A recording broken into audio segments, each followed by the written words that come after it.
In the beginning, the Creator brought forth the shining jewels of the universe and all their secrets. One such jewel was the world that would be known as Septerra. Its secret hidden within its core. 7 distinct layers of continents, called world shells, orbit the planet, each connected to the other by a giant bioorganic spine.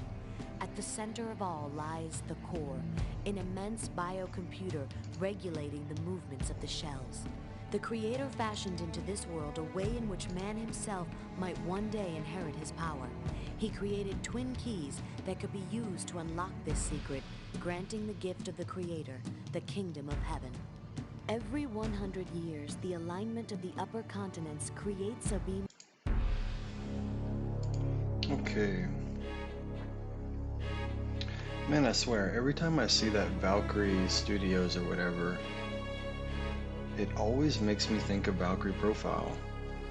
I wouldn't mind looking into that, seeing the history of that company. I wonder if they went to work for Tri-Ace or something.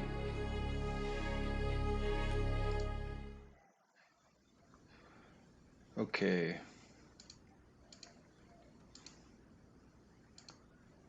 So I played for about 40 minutes earlier, a few hours earlier. But then I got some messages I needed to run outside. I had a few errands I needed to do. I wasn't sure if I was going to be able to do them or not today. And I just got back. It's about 3:16 p.m. So now we can play longer. So sorry about that earlier, having to quit early. So one thing I found out is that Can I interest you in anything? you can steal from these guys. Hey, get away! And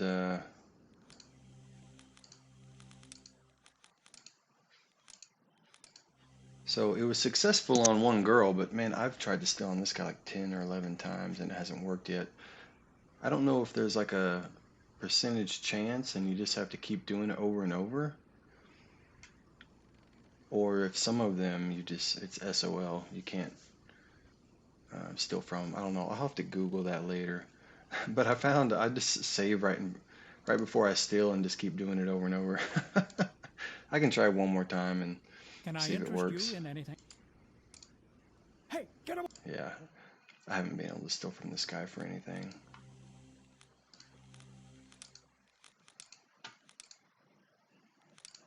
Okay. So basically what I did outside Wind City, I went to the graveyard. I saw there was a statue with a head missing, and then I fought a skeleton and he turned into acid, which is crazy because earlier this morning I watched Alien Covenant and their blood also turns to acid. So I was like, man, what are the odds of that? Can I interest you in anything? I don't have any gold. Yeah.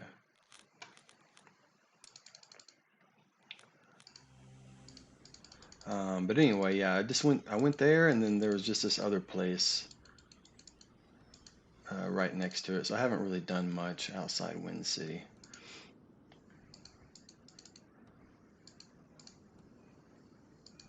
Oh, I can go in here. These are the Helgogs, I guess. That's cool.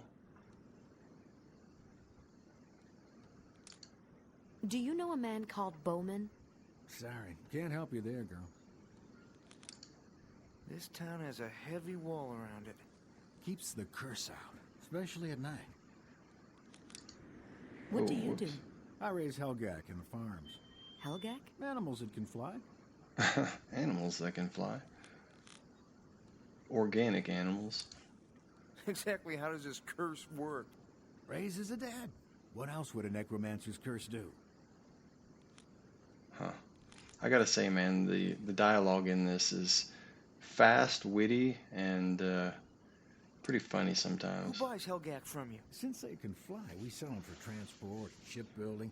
We only use them for beasts of burden, but some use them for bioengineering, like them folk from Shell 5. They turn them into engines and systems for their ships. Are the people from Shell 5 friendly? The two countries that share that shell are usually aiming weapons at each other. One day they're gonna start fighting. Hmm. Okay.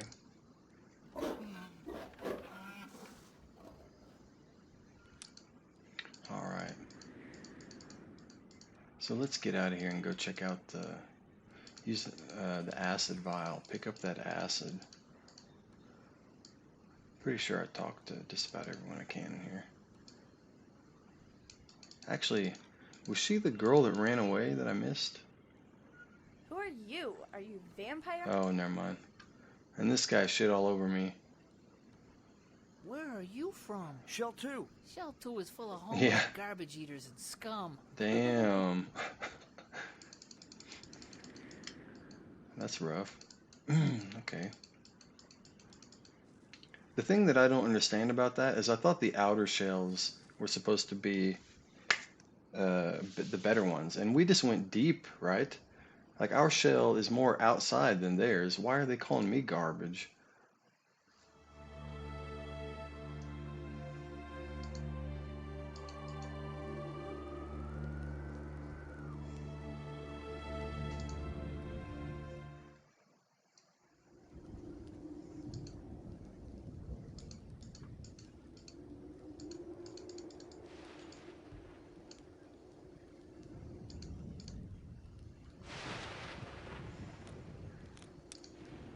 Cool.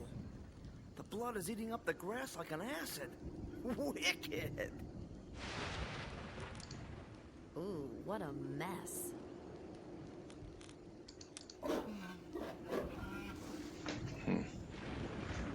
Okay.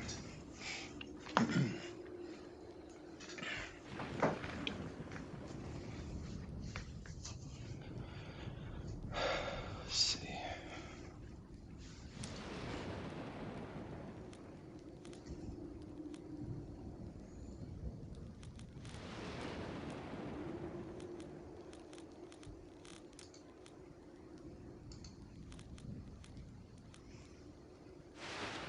I'm curious what this bird seed's for.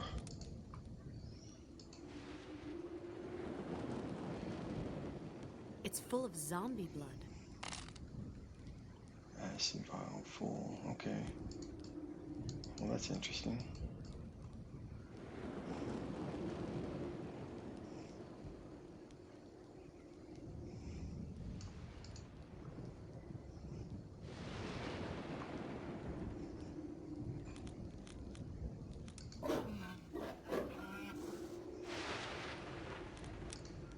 Where's the head?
Alright, it's not this place.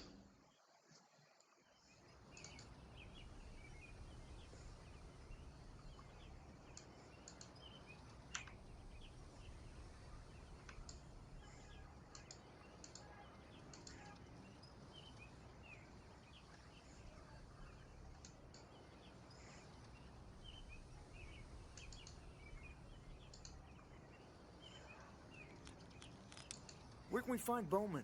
You'll find him in the cathedral. I'd stay away from him. He's trouble. Yeah, I agree with that. How big is this kingdom anyway? Kingdom? We're a corporate city-state with a profit by the workers for the workers. Well, that's what President Dugan says.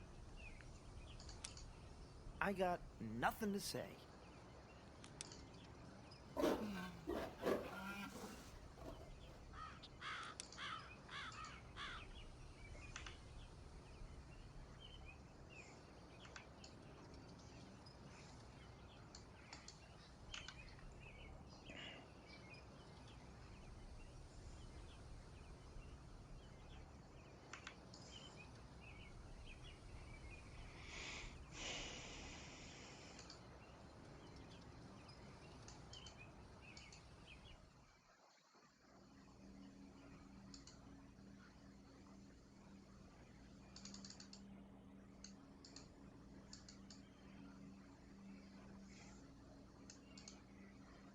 Oh, you know what? I'm gonna try and steal from this guy. I think I can, right? What'll it be? What'll it be? Oh, something for free?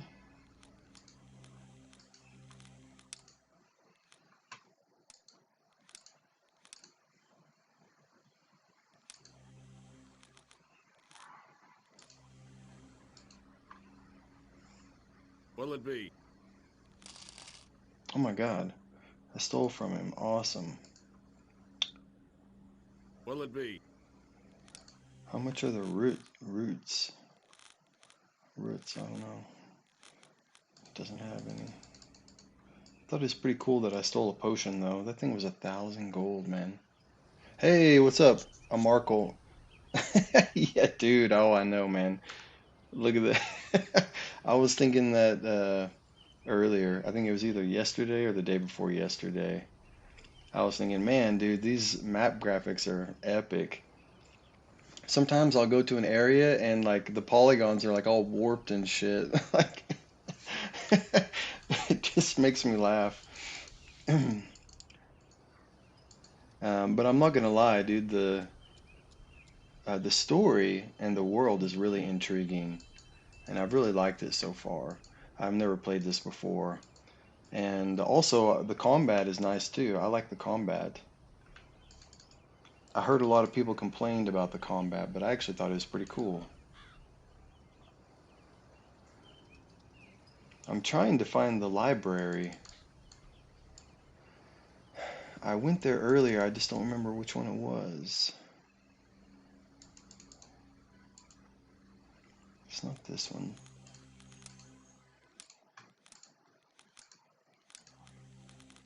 I'm gonna try and steal from her. I think I can anyway. Welcome. Look around. Oh my god, it worked. 620 gold. Hell yeah, dude. I like Runner. He's awesome.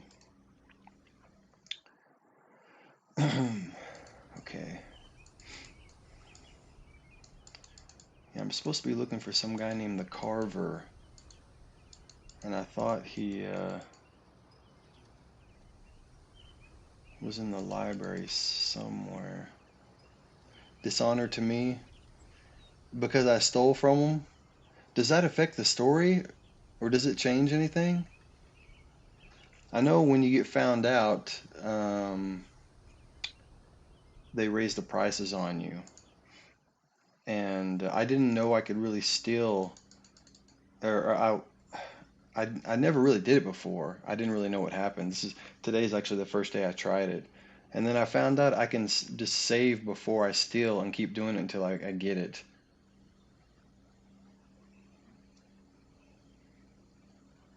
I haven't noticed that it affects anything.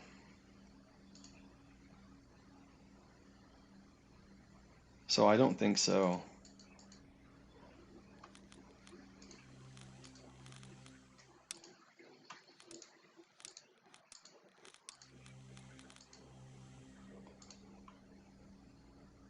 As Hello, far take your time.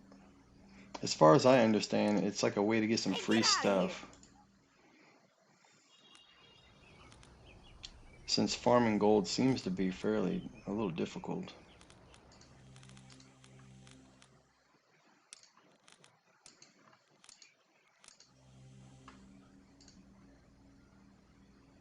slow. Take your time. Yes, 3 core runes. Okay, cool. I don't have any gold. I can't buy anything.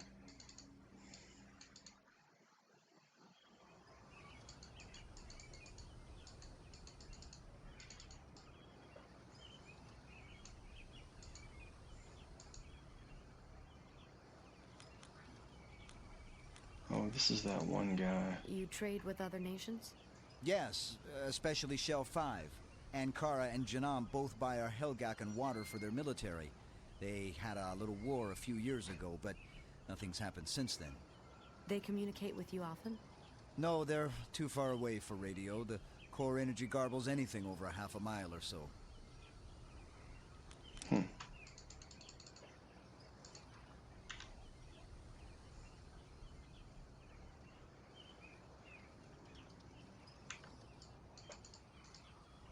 Oh, wait, I think I remember now. The library, I think, is in here, but it's down this way. Yeah, that's right. Okay, I forgot. I was wondering where it was.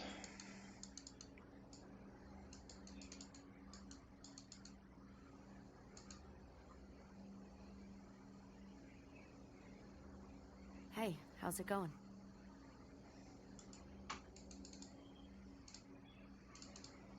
Okay.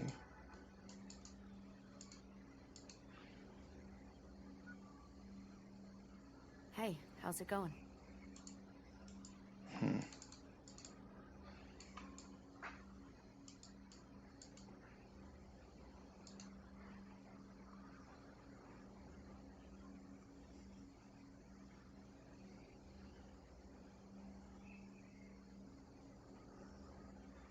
Okay.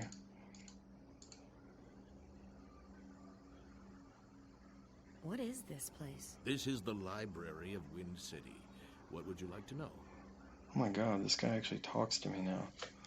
Before, no one was talking to me. Do you know anything about the tomb in the graveyard? The whole graveyard is a source of great evil. The people have built walls all around the city to protect them from it. The tomb is the source of that evil.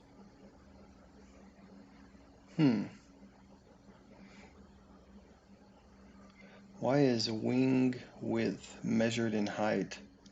I don't know, that's a good question. Do you know anything about the statue in the graveyard? It's the likeness of an ancient necromancer, Drax. The statue was defiled years ago. Its head lies in the library for safekeeping.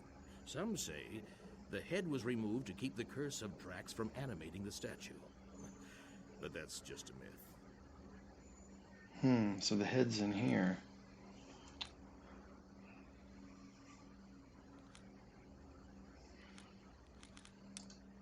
What's up with the monks?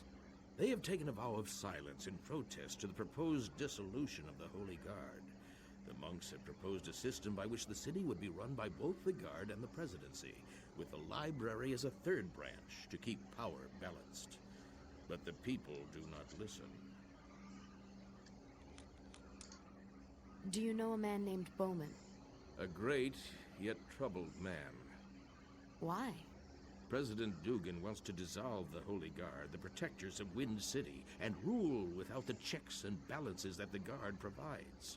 Bowman, who leads the Guard, must decide if he should force the people into the light of truth or give in and watch as they are led down a dark path of lies. Damn, Dugan's a fucking bitch, man. He just wants to screw everyone over. I'm not gonna lie, those cloakmen look like goblins who will remove their cloak anytime and stab you. Yeah, they kind of look a little funky. There's like, I think I'm supposed to get the head from this place. And then when I put it on the statue, it might unlock the gate in the cemetery. I'm not real sure, though. But yeah, this Dugan guy, he's like doing some shady shit. And he came to attack us in like my shell. Like shell, I don't even know what shell we're in. Shell, I have no idea. Shell 1? Shell 2? But a lot of people here don't know he's doing like underhanded shit. Tell me the story of the Fates. During the infancy of our world, the Creator fashioned two relics of power that could be used to communicate with the core and receive its power. Many men fought over these keys, but only one succeeded in snaring them away from God. The demon Gemma, who also kidnapped Kira, the Angel of Light, to be his bride. When his host of angels failed to defeat the demon, the Creator sent Marduk, his only begotten son, to defeat the forces of darkness and left the affairs of men forever. Marduk searched for Gemma's secret fortress, assembling an army of warriors from every world shell, the army of the Seven Winds. But an army cannot fight what they cannot find. When all hope appeared lost, Dogo, a trickster demon, convinced Gemma that he should allow Kira to have at least one item of comfort: a mirror. She could use it, he argued, to make herself beautiful for her new lord. Gemma, ever greedy and lustful, agreed. Dogo created her mirror from the very stuff of the core and gave it to the captured angel. She used it to reflect her light into the heavens, creating the stars. Marduk, seeing this sign, followed the brightest to Gemma's hidden lair. After a battle that raged for 100 days, the Son of God smote Gemma. Marduk sent the demon's soul to the secret places of the earth. His blood became rivers, and his eyes the darkness of death. Gemma's body was thrown into the hellish pits of Janak, there to burn for all eternity. Afterwards, Marduk captured Gemma's demon spawn and imprisoned them within other dimensions, to be called on by his followers alone. Then he created the temple city of Babylon and ruled with Kira for many years, hiding the keys until mankind would need the gift that lies in the core. Ah, the kingdom of heaven. Yes, Marduk taught us that its power would one day save the world. Damn, that's a lot of shit. Do you know how the Great Spine works? Yes, I've studied it well. The spine connects all the world shells like a giant rod from the North to the South Pole. It gathers the energy created by the rotation of the continents, which act like giant turbines. Now, this energy is used to power the core, and is the source of the energy that we all use to cast spells and power our machinery. Do you know of Marduk? Wind City was founded by his followers. His followers? Yes, for Marduk raised the 7 winds of Septerra, 7 armies, one of each world shell, and led them against Gemma and his dark legions. Marduk slew the Dark One and captured his demon minions, to be called only by Marduk's followers. Our holy guard of the 7 winds carry on Marduk's teachings. Do you have any books on robotics? What? This place is even bigger than Aziz's temple. Aziz? I once knew a man named Aziz. Bright fellow.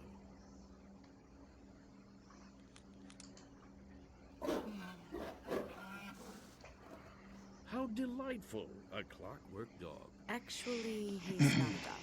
He's a robot. What? Never mind. Okay.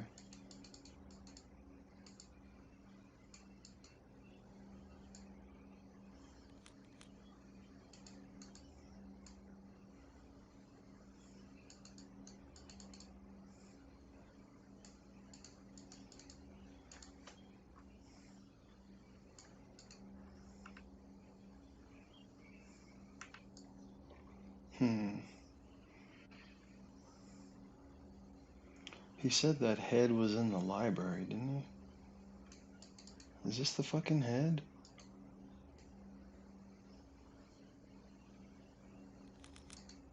This is supposed to turn. I'd need a much bigger wrench to fix that. It looks broken.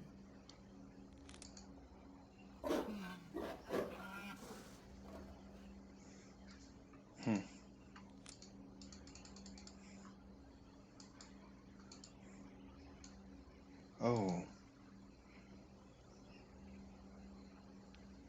There's an iron collar bolting it to the table.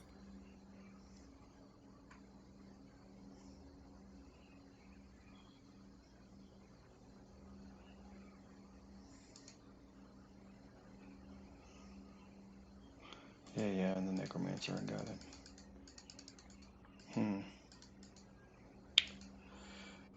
Wonder how we get that unbolted.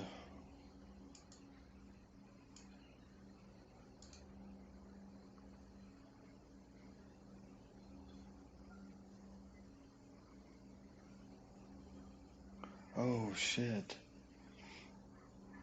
I think I know. The vial of the acid I got from that zombie.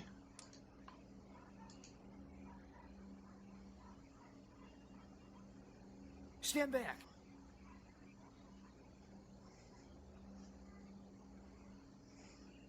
Holy shit, that worked.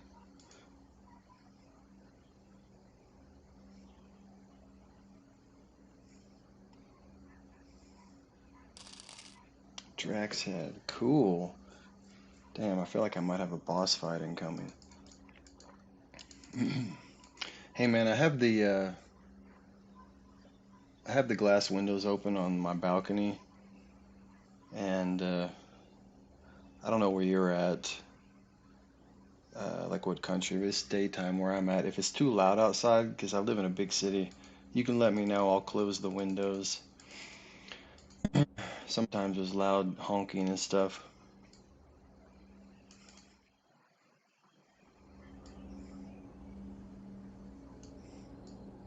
I want to say I think I've seen your name in my stream before, maybe, but I don't remember. Maybe one time months ago. Actually, China. Australia's time is a little bit different than mine. I think they're a little further. I think in Australia it's like maybe 4 or 5.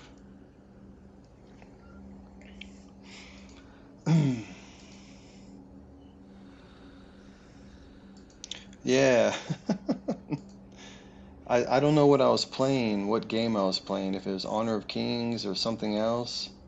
I played something, and I thought your name looked familiar.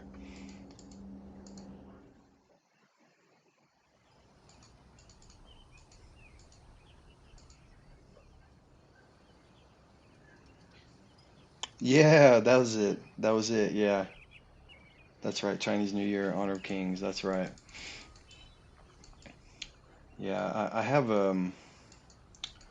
around that time I actually got in trouble a little bit. I have some contracts with Weibo and Douyin, and I didn't get 40 hours in 2 weeks in a row, so I got in trouble. I had to stop like using my time on Twitch for a while because I had to get my hours back up.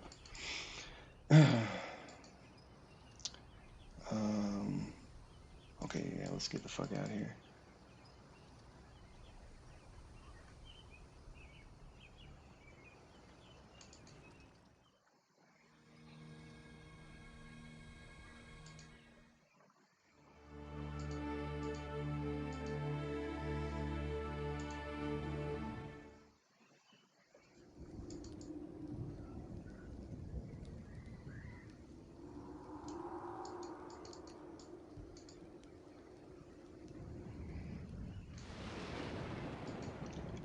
I don't know if I was able to click on that before.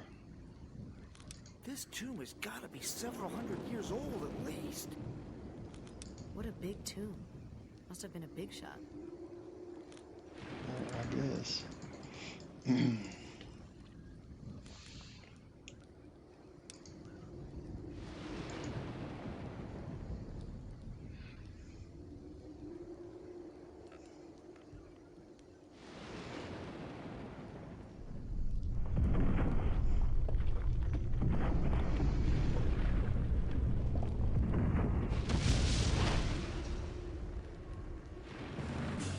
Damn, yeah, I knew that. I had a feeling that was gonna happen. I'm not gonna lie though, that is not the head I thought he was gonna have. thought it was gonna look different. Oh shit, I was gonna say, don't tell me he's summoning crap. Okay.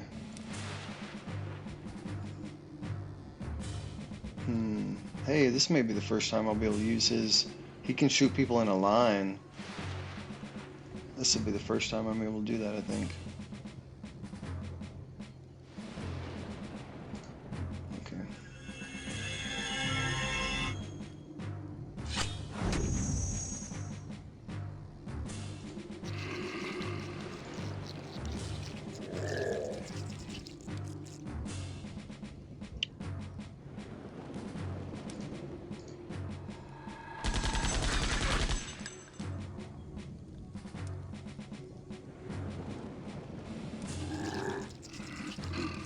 Damn, they actually have to move to me? That's the first time I've ever seen that. Huh. Well, that helps, I guess.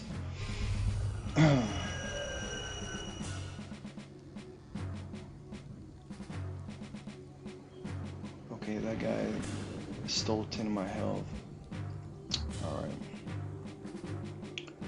Let's, I don't think I need to worry about those zombies too much right now. I don't remember how hard they hit, but...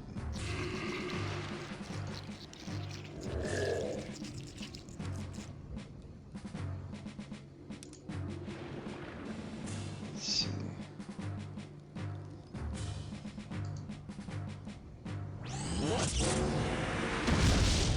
Oh, nice. I hit 2 of them. That's cool. They took a lot of damage, though, because he hits hard.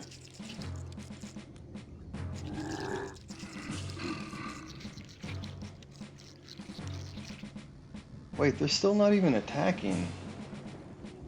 That's really odd. Okay, whatever.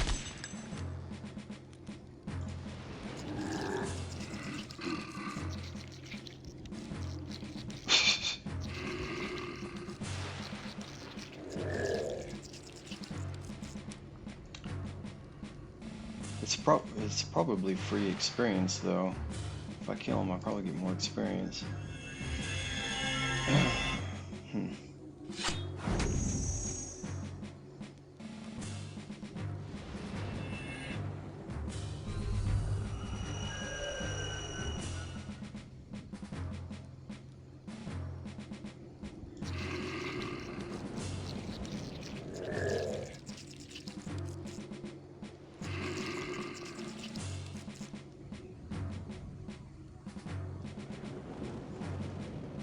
Oh wait, maybe he did actually attack him.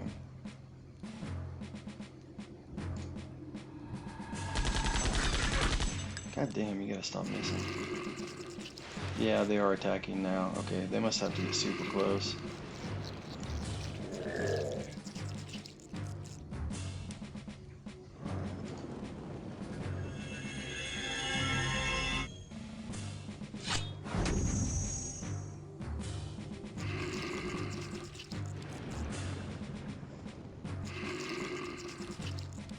Ooh, 25. Ouch.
God, this guy's getting his ass. He's about to die again. Holy shit.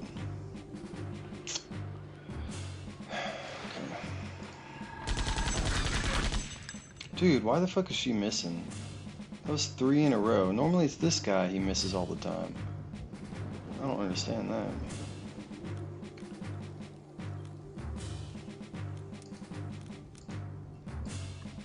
That sucks. Okay.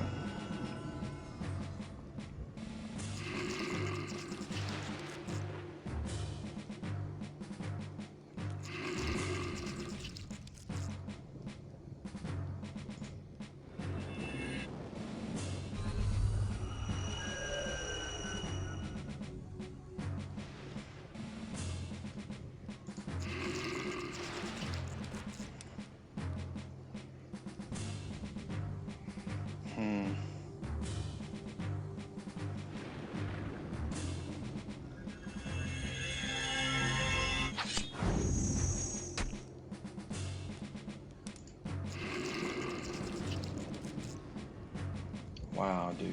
Yeah, this guy's a beast. Like, holy shit.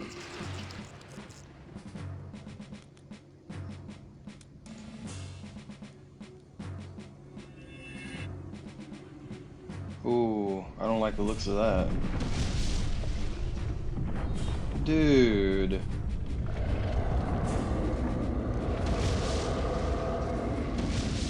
Oh my god.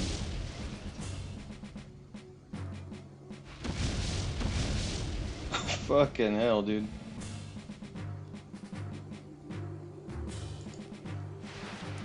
That's the first time I've seen a summon before. Wow, okay.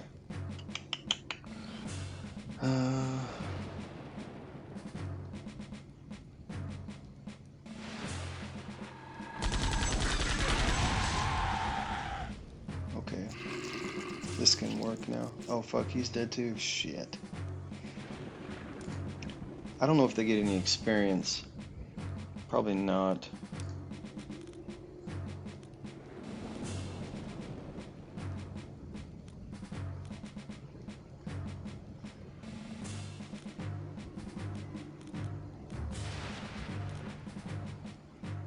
I don't know how much these are. They're probably expensive.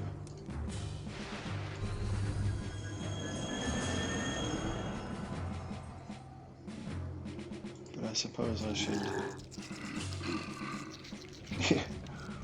I can lure him over here. Wow, it only gives you... Wait a moment. Partial HP. Partial as in 5. Wow, that's so low. Huh. I need to pull him away from him then. He's gonna just kill him again, I think.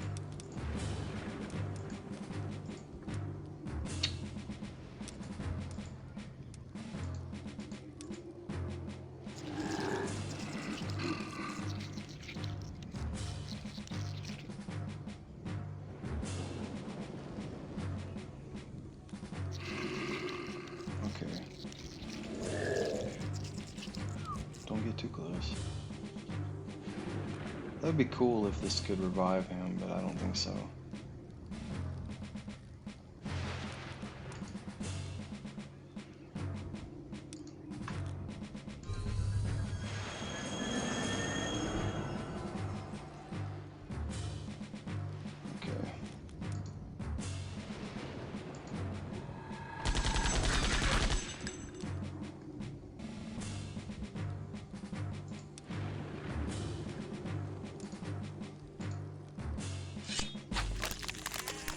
Okay, wow, that was a little sketchy. 12, yeah, dang. That's level 6, level 5. Nice. Earth Fate card. Okay. That was the most experience I've ever gotten.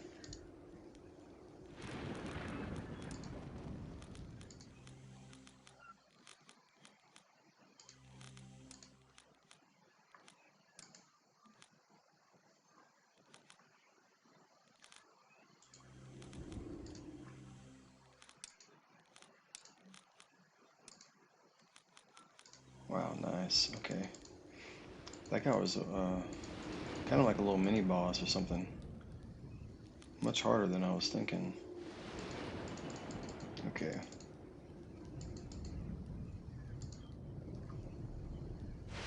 It's locked. Oh.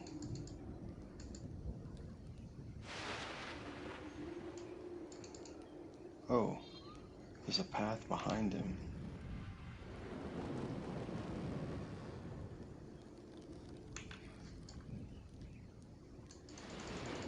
Oops. Some more of that epic epic map diagram that you were talking about. I'm pretty sure there was nothing over here. Okay.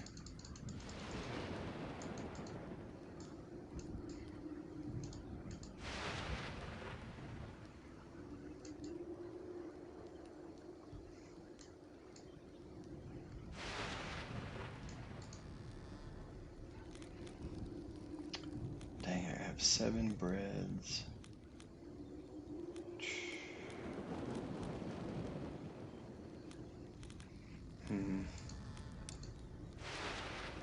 I don't know what this bird seed does, but it's a key item.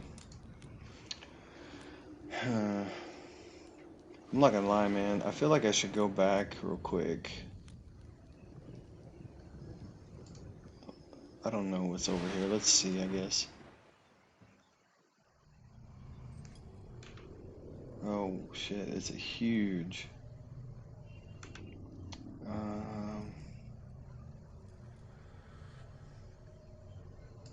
yeah, it's not that far away. I'm gonna go back real quick and buy some more bread.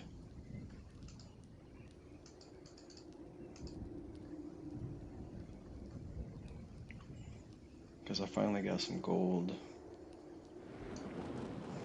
Look at those green curves and circles. It's a work of art. Yeah, I know, man. That's what I've been thinking too. Premium craftsmanship. Yeah, it is pretty funny. I don't remember what year this game was made. Another thing too I wanted to check out. I don't really know too much about it at all. But I was curious if this was a Western company or like an Asian company that made the game.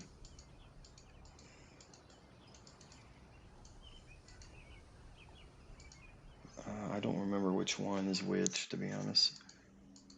Well, this one's item, gear, I think. She's got freaking like guns and stuff. Welcome. Look around.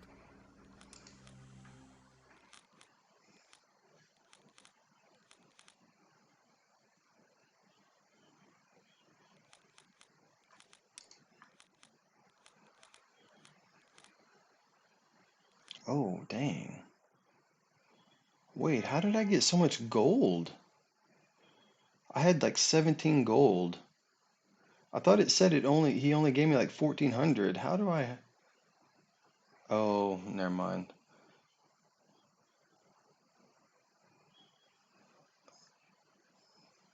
I think I stole 600 gold or something. But how did I get the extra 500? Huh.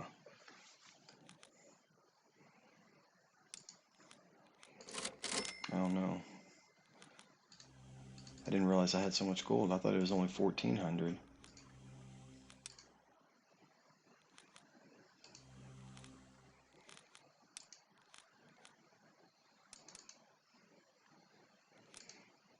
Okay.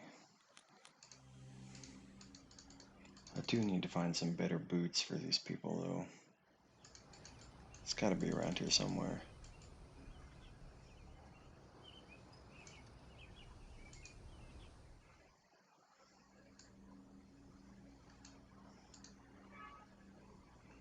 What'll it be?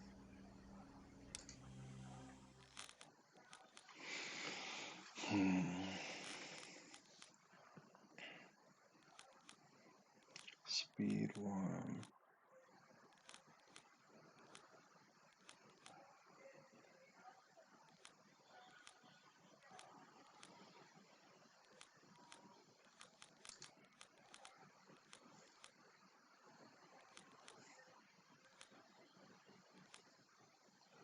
9136, 9436.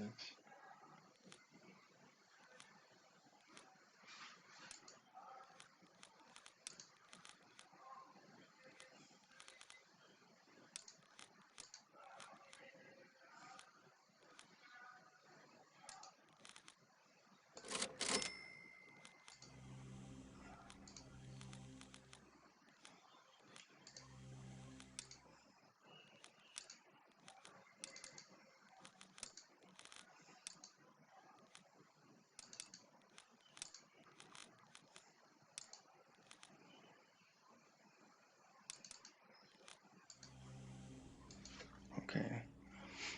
What'll it be?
Dang, I guess I can barely buy all three. I might as well.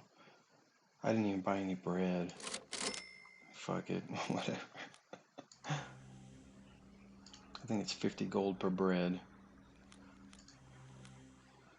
Dang, I probably should have bought some bread. That's alright, maybe this will definitely help.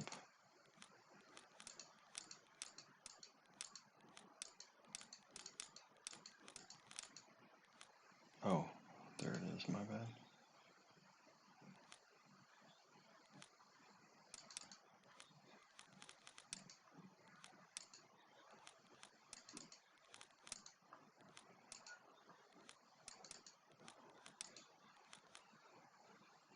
Hey, undead damage.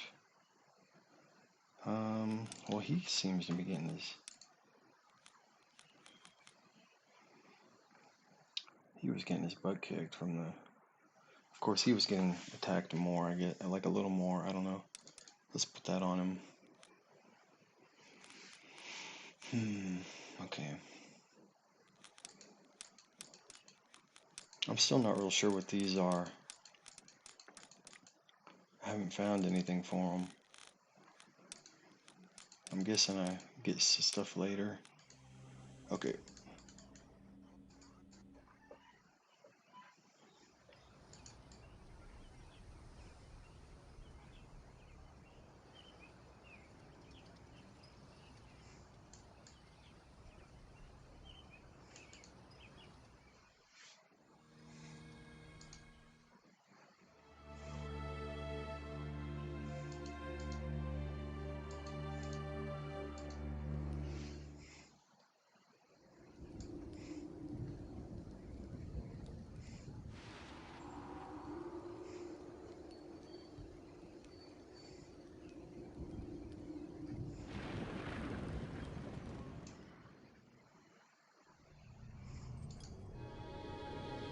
Oh, dang.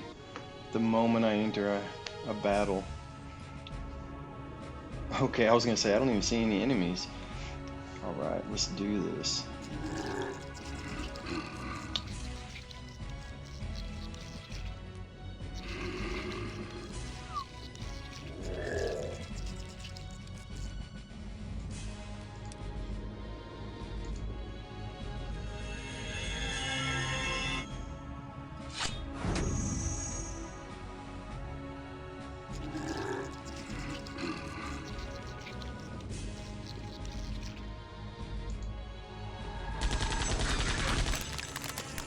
51 damage, that's good.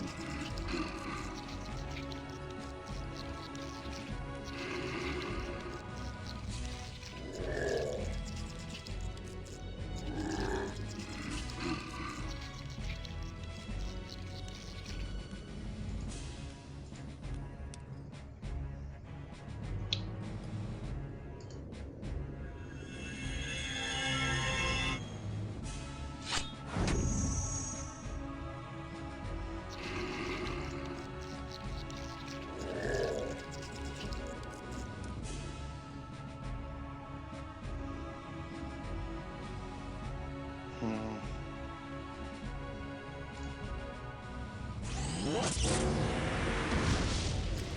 75. I think he can probably one-hit kill him.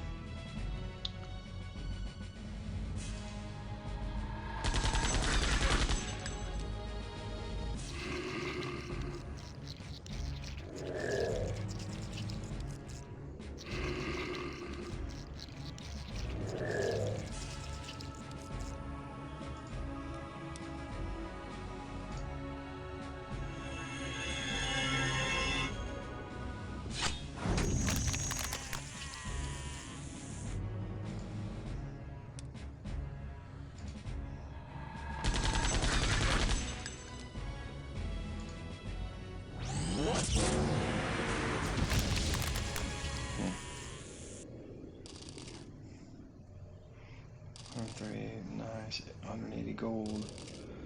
Hey, I got 1 bread. Cool. What are those numbers under the avatars? Crap,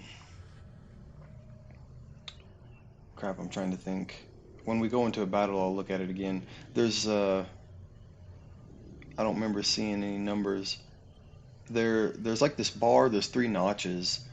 It's similar to like Chrono Cross. Like the first one is like a kind of like a lightweight attack. The second one is like a medium attack, and then the third one is like a strong attack. And so the longer you wait before your turn, the stronger your attack is. I'll check it out though. I should go into another battle here soon. Probably. Yep, here it is. It's 3 dot numbers. Okay, let me look. Oh, this right here. That's what you mean, I guess. That's actually my health. Yeah. So it's saying that she has 56 life out of 81. Is what that is.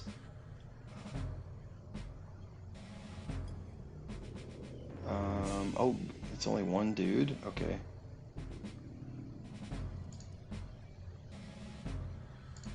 Maybe I can just use level 1s then and kill him. Maybe, I don't know. We'll try it. Probably. Oh. That was only 8, damn. Maybe this guy can take him out though. This guy's strong. Oh. Just 1 more hit, I think, maybe. 1 or 2, damn, okay. Maybe 2. Yeah, 2, okay. Nice.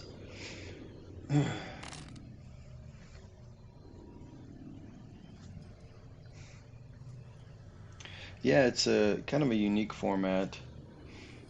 Let's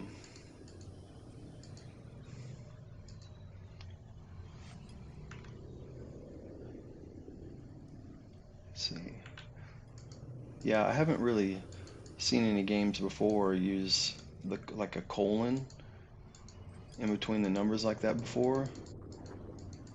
But I want to say I think this game's 25 years old or older maybe. And so I guess they were just trying just new stuff. Or it was just a different time, I guess, you know, and they were doing different things.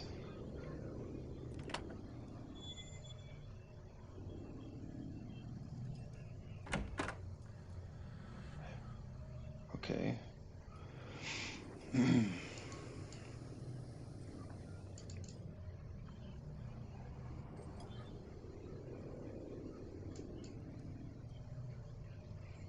The world of the game though is really interesting though.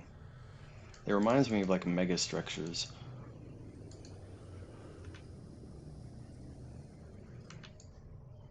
Okay, I guess I have to go up to get to that. All right.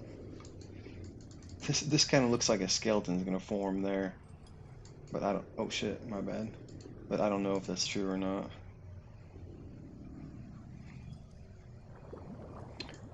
I'm not even sure how long the game is, but I haven't really played it too long. I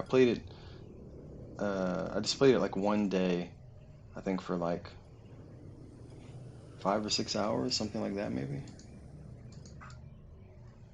And I didn't really know anything about it. One of the main reasons why I played it was because I saw someone made an oh shit, someone made an X Delta patch so that it could work on Windows 11. Because apparently, previously this game is so old it couldn't work on Windows if it's later than 7. It's got to be like Windows XP and stuff. But someone actually fixed it to where it could work on Windows 11. And I thought it looked really cool. I'd seen it around quite a few times, and I've seen like the style of the animation and everything before in other games. And I always wondered about this. I just never played it. So I thought I'd give it a shot, and honestly I'm enjoying it. I'm really liking playing a lot of the classic games. I've been enjoying them a lot more than all these new games.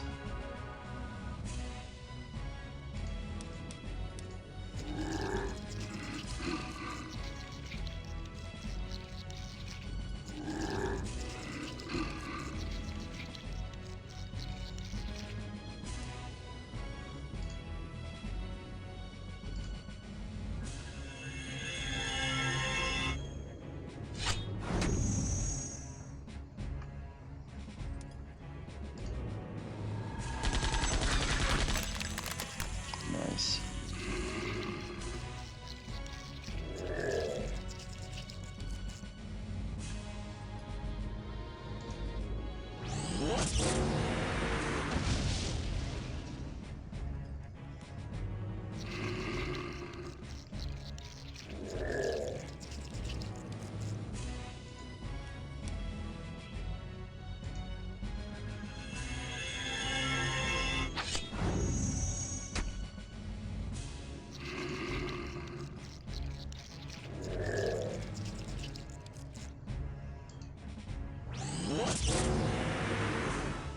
Oh damn, he missed.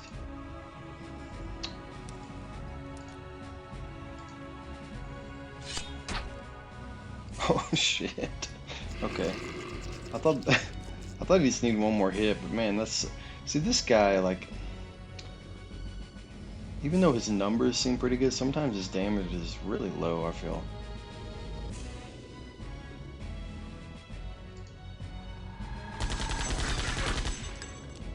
It might be the fact that he's got a melee weapon, maybe.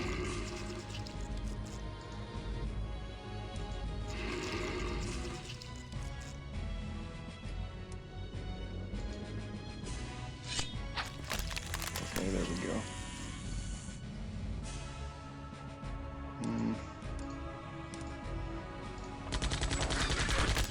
Oh damn, what the heck? That enemy seemed to die fast. That works for me. Hey, and I'm getting more bread. I'm digging that, since I didn't get to buy any bread. First release in, oh damn, 1999. One's USA based, one German. Oh, okay. So it looks like it doesn't even have any kind of like Japanese or like Asian background, I guess. I like the old game art style and stuff. Some would say it's just because of nostalgia, but I didn't grow up with them, so I have no nostalgia. Yeah, that is a big thing. I've been noticing that too. Like, oh, you're only playing that because it's nostalgic. And everyone, it's kind of like the same thing where people are like, oh, they'll look back on their life and like, oh, I enjoyed my life, you know, previously. Everyone thinks like, oh, like, oh, life was better when I was younger, when I was a kid, or blah, blah, you know, or just whatever. I think that's just the dynamic. Anytime you look back at a certain point, it seems more appealing than now. I think it's just kind of like a thing that happens, and they definitely use that with games too. They just have more gamey vibe than realistic 3D stuff. Yeah, um, yeah, I agree. I don't know what it is. Some of these old classic games, like like I'm in the middle of Resident Evil Code Veronica right now. Um, I just beat part one, and now I'm Chris Redfield and playing it. Just I don't know, just that old style. I really enjoy that. Um, I don't know what it is. It seems like there's a lot more decision making skills. Like you can actually identify like the map and like almost like if you were to think of your character as like a model running through like a polygon or like 3D map, you can like I don't know calculate things and like just get a little bit of a better understanding of stuff or something. I don't know. It's just pretty cool. But I do like the older style graphics a lot. I know not everyone's like that though. Oh shit. I guess more zombies are coming. You can't even see them. They just come out of the ground. Oh, they're fucking heads. Floating heads. Okay. I know my like my cousins that live in Colorado. Well, I have a lot of cousins, but these are the youngest ones, and they're just now getting into like college and stuff. When they look at these games, like their language is terrible. They some of them like cuss a lot and everything. They'll just be like, dude, this game's dog shit. Why would you ever play this? You know? Some people just have that mentality, I guess. And they always think what looks the nicest is the best. So yeah, some people won't like the classic games, but I'm not gonna lie, man, I really like them. I mean, the very first game I ever played online was actually called Infantry Zone. And it was so cool. It was like a capture the flag based game, over the top. You had like there was different kind of like soldiers and stuff you could choose or whatever. I played that on dial-up modem probably like 30 years ago. Well, actually, probably about 27 years ago. And that I had so much fun playing that. But people will look at that and they'll be like, "God, that's looks so ugly compared to today." I play on the Chinese version. Yeah, I actually one of the things I just did, I went to well, it's been probably about a month ago now, but I went to every few months they have some events here. They've invited me before, but it's been like 3 years ago. They invite like streamers to come and play like exhibition matches with some of the esports pros, and so they gathered about 12 foreigners to come and play, and so we had like a little tournament on the weekend, and I got to go do with that, and we even made commercials. Like I was in commercials, like advertising and stuff. I thought that was pretty cool. They paid me quite a bit of money too, which is crazy. I didn't expect them to pay me that much.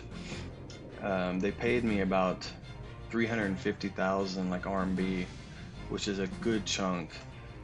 Damn, I'd have to do the math on that. I think it's a little more than 35K US dollars. Let me see.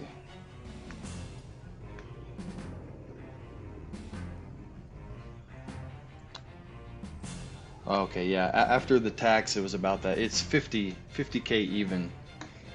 But I remember I had to pay like some taxes, and because I'm an American citizen, it sucks. I have to pay in both countries. So I have to pay 10% in America, and then I had to pay, it was like 4% in China or some shit. And then I had a couple of the fees I had to do. But it was actually really fun. Same with here, not even classic. A lot of them just can't imagine a game other than FPS genre. Yeah, I agree. I agree with that too, yeah. I noticed that. I went home last year, I think it was in November, for about a month. That was the first time I'd been home in a long time. But I remember before I came to China, everyone around me was always into like FPS and stuff. And then another thing that was really annoying was that some games that I was waiting for to come out, like that I was really excited about, that I thought was cool, dude, people would just shit all over them. Like before the game even came out, they'd be like, "Oh, you know, it sucks because this person had something to do with it, and they're into like, I don't know, I don't like that person, or like blah blah. You know, they're way too critical these days. When in fact, tons of reviews were saying the game was terrible, but I played it and I thought it was awesome. So I just don't even listen to people. I just play the games I want to play, because people are way too critical on the games these days, I think. Are you famous streamer trying? I'm decently famous, yeah. I have about 70,000 people that watch me on Weibo. But keep in mind, the population in China is extremely high. Like the province that I live in has more people than America times 4. Like so that's crazy. Just the one province, and there's many provinces in China. You can kind of think of them as like states, sort of, or like massive counties. And Sichuan County has by far more people than the entire country of America. So there's this, you know, the number of people is just through the roof. But actually, I think, what was it, last year India passed. They passed China, actually. Now they have the most, the highest population. Like a billionaire going outside in disguise. How you feel? Actually, people look at you no matter whether you have money or not. Just the fact that you're a foreigner, because there's not a lot of foreigners here. I mean, I can go outside and walk around for months, dude. 3 to 4 months, and not even see like another white, black, or like Indian person, or like UK, like nobody. They're all Chinese. And so when you end up eventually running into another foreigner, you guys kind of come and talk. You meet up and talk. You make an effort to come and talk, because you can go forever before you meet another person you can speak English to. So it's really interesting. But since I've been here, I've been here for quite a while, so I have about six really good friends that are foreigners that live in my city, and we meet up, you know, for beers and food and stuff like that here and there. They're all married to Chinese wives too. That's why they're here. And so yeah, I just randomly met them, and then we kind of kept in touch. And one of them lives like just a couple kilometers away from me, so really, really short distance. So I can just ride a bike to his house.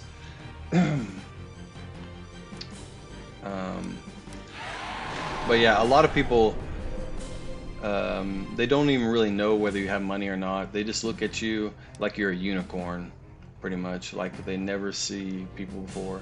There's even people that come and visit from Tibet, and they've never seen a foreigner in their entire life. All they've seen is like other Tibetans and like yaks and like animals and stuff like that, like on the farm. I had a few come. I've had some come up to me quite a few times, but the beginning of this year I had a few come up to me. They wear like the red and black robes, and they came and talked to me.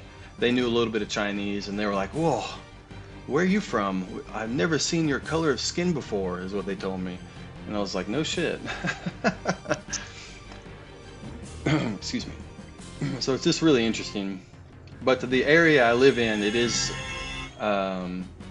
towards the city center, and the way the cities work in China is that every city has rings. They normally have about 4 rings, and the innermost rings are the most expensive areas, and then as it goes out, it gets like cheaper and cheaper and cheaper, and kind of more rural or whatever, more outside like the big city. So it's cheaper and stuff like that. So a lot of people think I do pretty well just from the fact where I live. Let's see. These guys are pretty tanky. Whoa. Oh, they're not hitting very hard though, so that's good. Let me try and take these guys out real quick.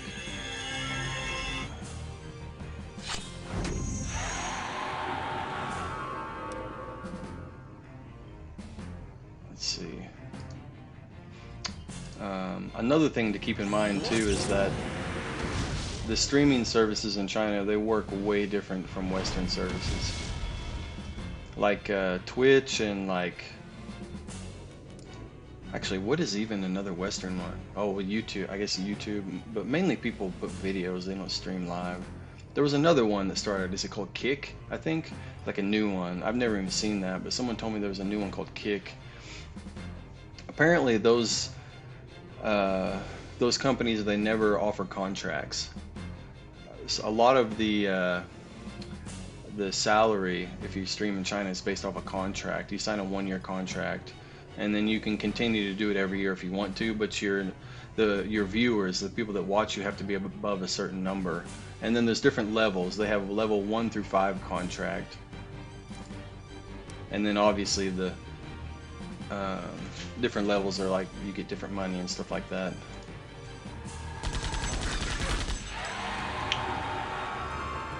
You can get money from, you know, people doing donations and like buying things and all that too, but let's see.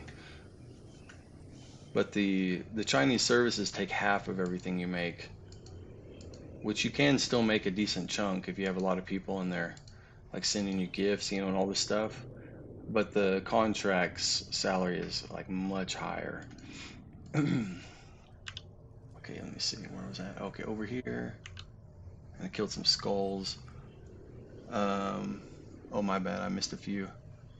Isn't Weibo like controlled platform? I have even Chinese people say that. Yeah, actually, to be honest, all of them are controlled. Yeah, the governments do a lot. There's even limits. They'll make it to where you can't. They set it to where if like it's they don't like outliers. Like if a few people just take off and all of a sudden they're making 4, 5, 10 times the money of normal people, they'll lower it. They'll cap the amount of money you can make, so you can't make any more, and then they'll share that money with the other streamers. It's kind of like a, I don't know if you've ever been a waiter and you have like a tip jar. They pull all the money in the tip jar and then they split it evenly instead of just whoever got the best tables got the most money. They kind of do that here. There's something called a popularity score, and like it's the top 10,000 people will have a popularity score, and then if they have a popularity score, then they're in the pool to get the extra money when it flows over. Because some people don't make hardly anything, so they use that to pay them like a little bit of money. I think if you're making more than 200,000 RMB in 1 month, it's capped. And then after that, it goes somewhere else. And that's a shitload of money, 200,000 RMB. So I know there's a few people, most of them are league players that have done that. They've got, their salary went like way beyond that, but it caps it. It doesn't, and they can't get all of it. But it's still, they still get a shitload, and their life is very good, so they shouldn't be complaining, to be honest. But you know, people will still complain about anything.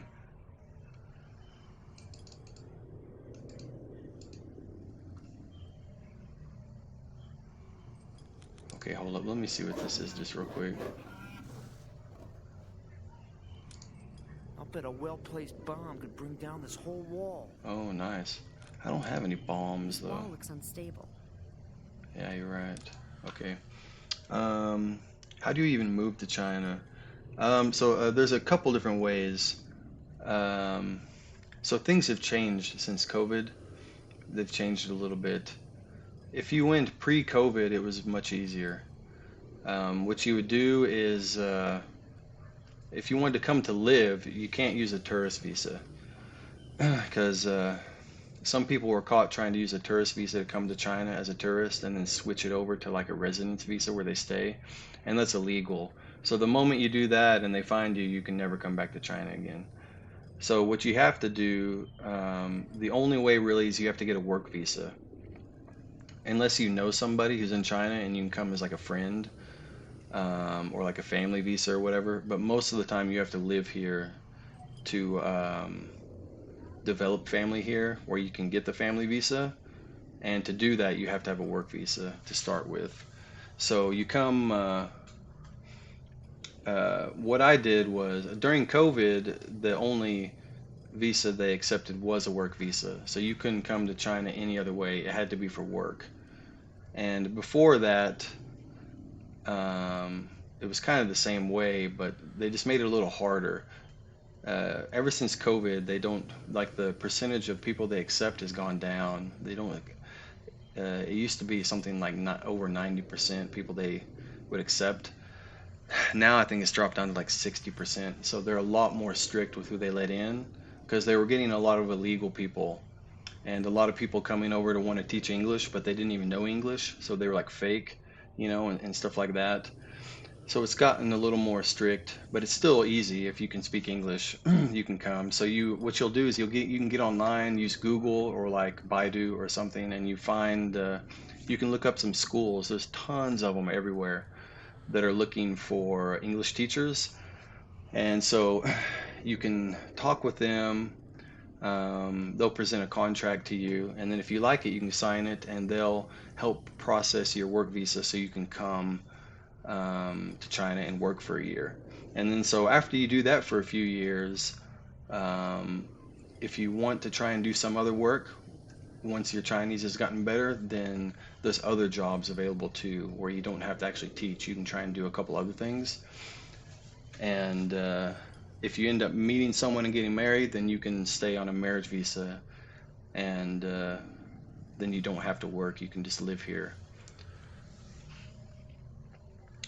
To be honest, I have barely seen. Oh, a few foreigners too. Oh, maybe 2, 3 white people. Oh, okay. I couldn't remember.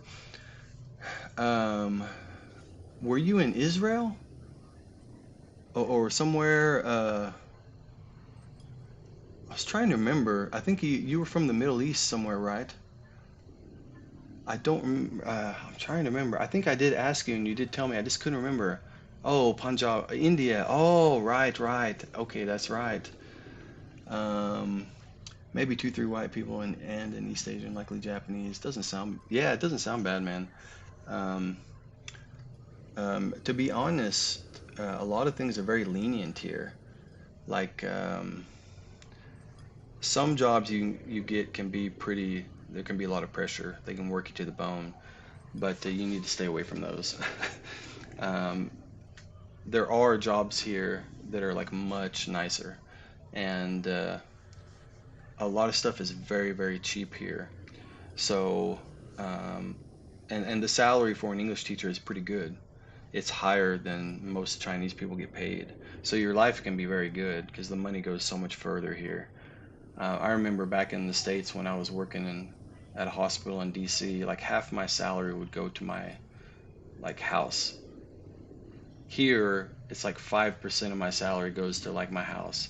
So I have so much left over to save and do everything with. But in America, yeah, it was always about half my paycheck would always go to like my rent. Yeah, I'm talking about work visa. How would you even find work visa? How would anyone outside find work in China? Um, so there's a website called eChina Cities. You can also look on LinkedIn. There's let me see.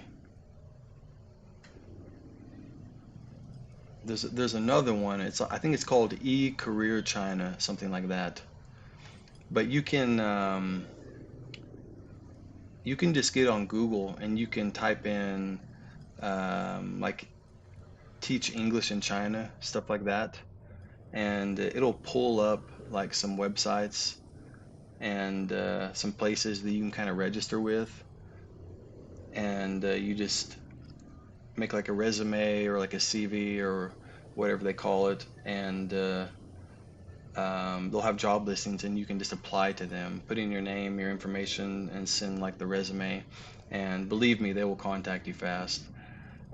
They always got uh, me and everyone I know, they've always contacted you like super quick. And if you're on the same time zone as them, which you're much closer than America is, so you don't have to wait like overnight or whatever.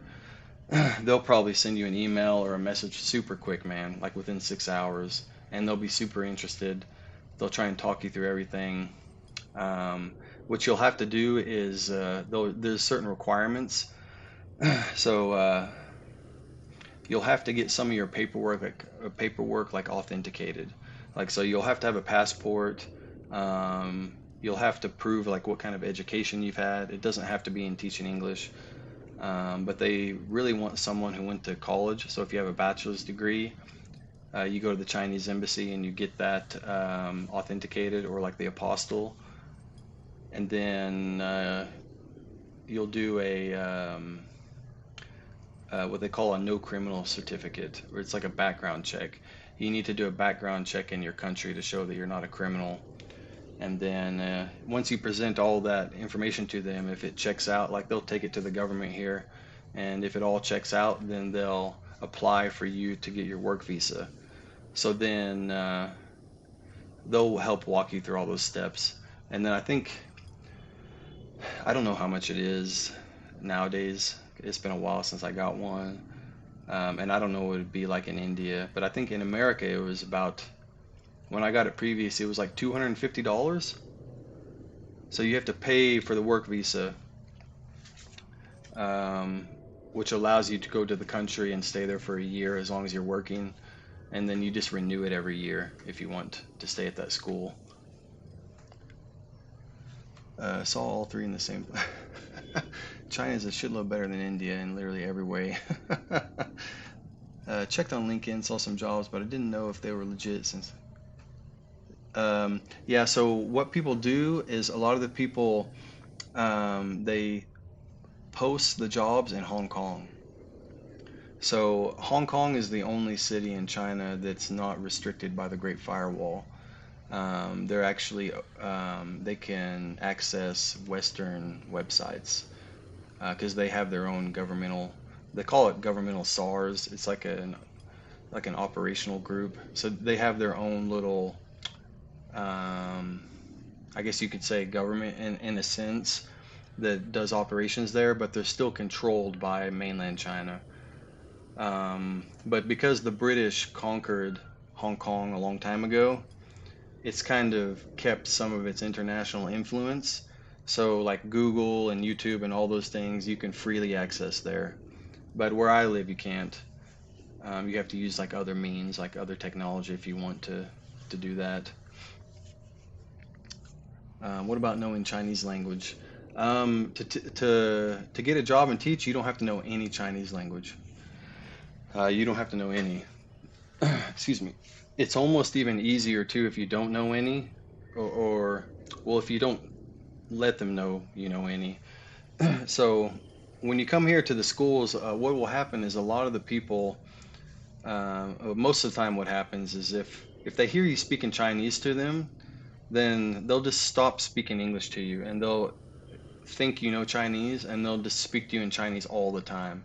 And you don't want that, especially when you're trying to learn Chinese, because there's so many different dialects here in China, and if you're not learning the right one, you're not going to know anything that they're saying. So yeah, it's best to just not even try to speak Chinese at first, and you can just learn on your own time. But yeah, you don't need to know any Chinese. Every school should have a few people that know English, and they'll talk to you in English and help you like set up your classes and all that stuff. So yeah, that's not really an issue there. So like I was a Bachelor of Technology in Computer Science and Engineering. I knew a little bit about that. Okay. So if you wanted to come here to teach English, you don't need to know any Chinese. But if you did that for a few years and your Chinese got better, then you could apply if you still remember a lot about like IT and like some of the computer science, like some programming, Python, all those things. Then you could apply to be a computer science teacher, and so you could teach you wouldn't have to teach English anymore, and you could actually teach like programming, or something like that. But when you do that, you have to know Chinese. So a lot of people, what they'll do is while they're here teaching English, they work on their Chinese, and then it allows them to get other jobs later, because sometimes they'll get tired of teaching English and they'll want to do something else. But you have to you have to pass the HSK4, which is like a Chinese proficiency test. And if you can't pass that, you can't get those other jobs. You can only teach English. And also, it's not just teaching. Like if you want to work at a restaurant or if you want to work anywhere, you have to pass that test. Okay, so he said a bomb. I don't have any bombs at the moment. Let me see. Oh, but I can go over here, I guess.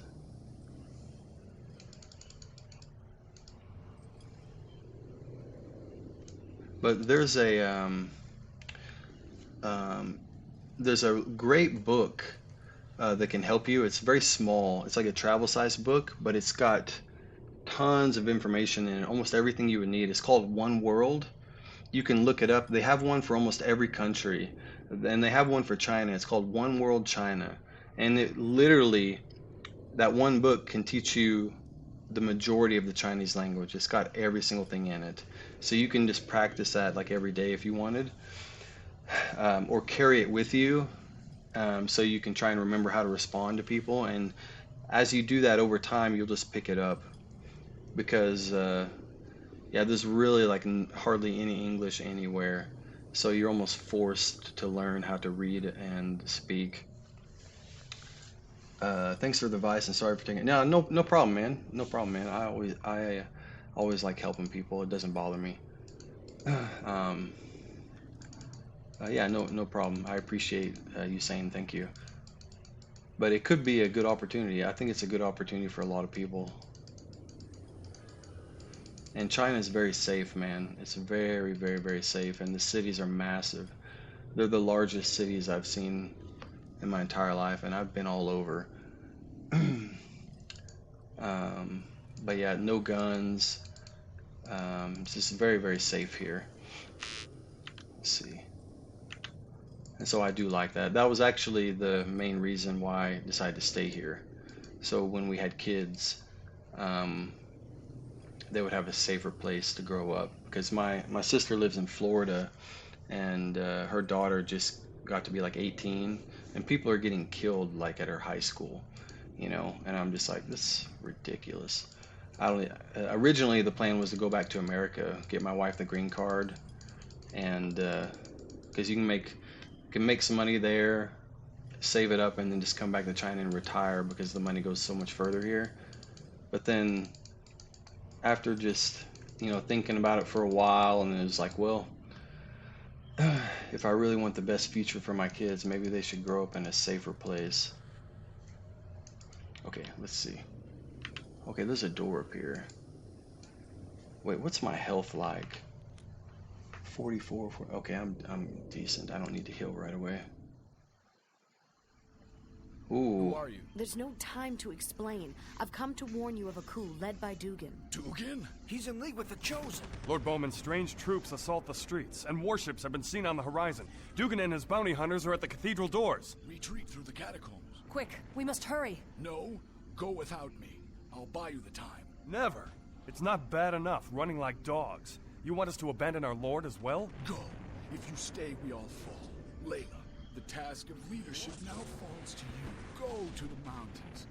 Don't let the hope of Marduk die. I'll do my best. Wow, that one guy kind of looked like Goku. Take good care of my daughter, Corgan. Yes, sir.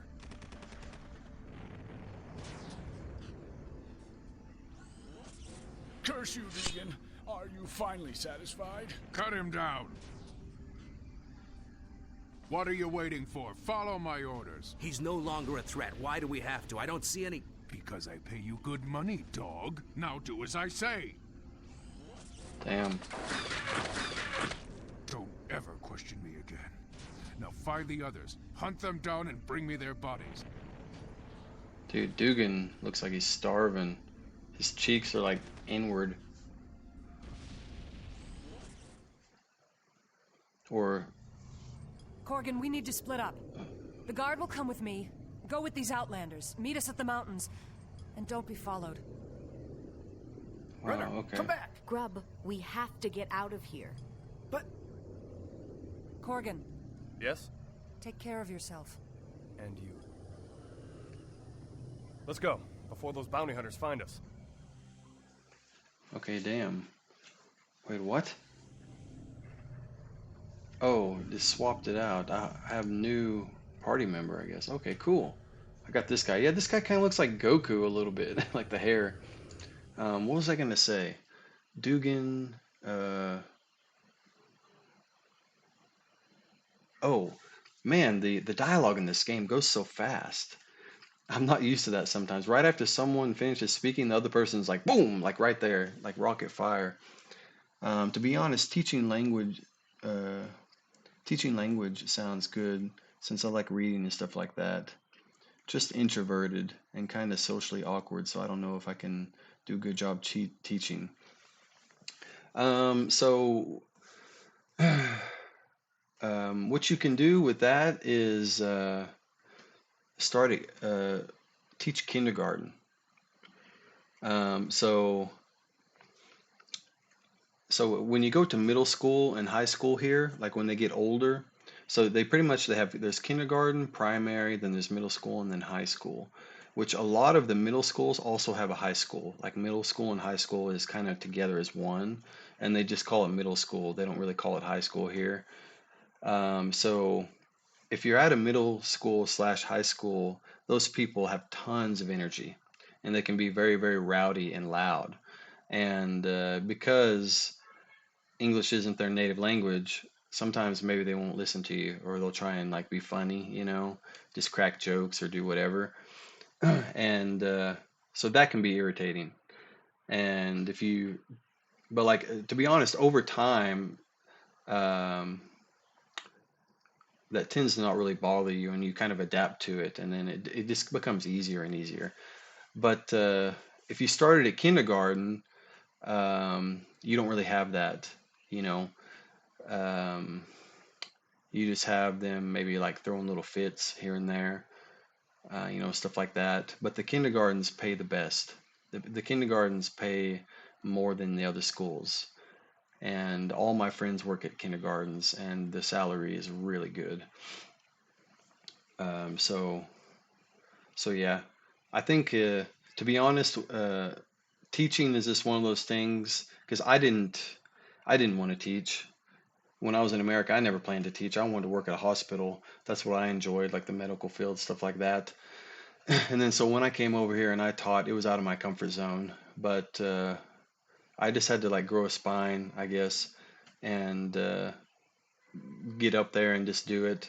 And the more you do it, like the nervous energy, all that stuff, it just kind of goes away and you just feel more comfortable and you kind of get a rhythm down. And then once you kind of build this rhythm, people will listen to you.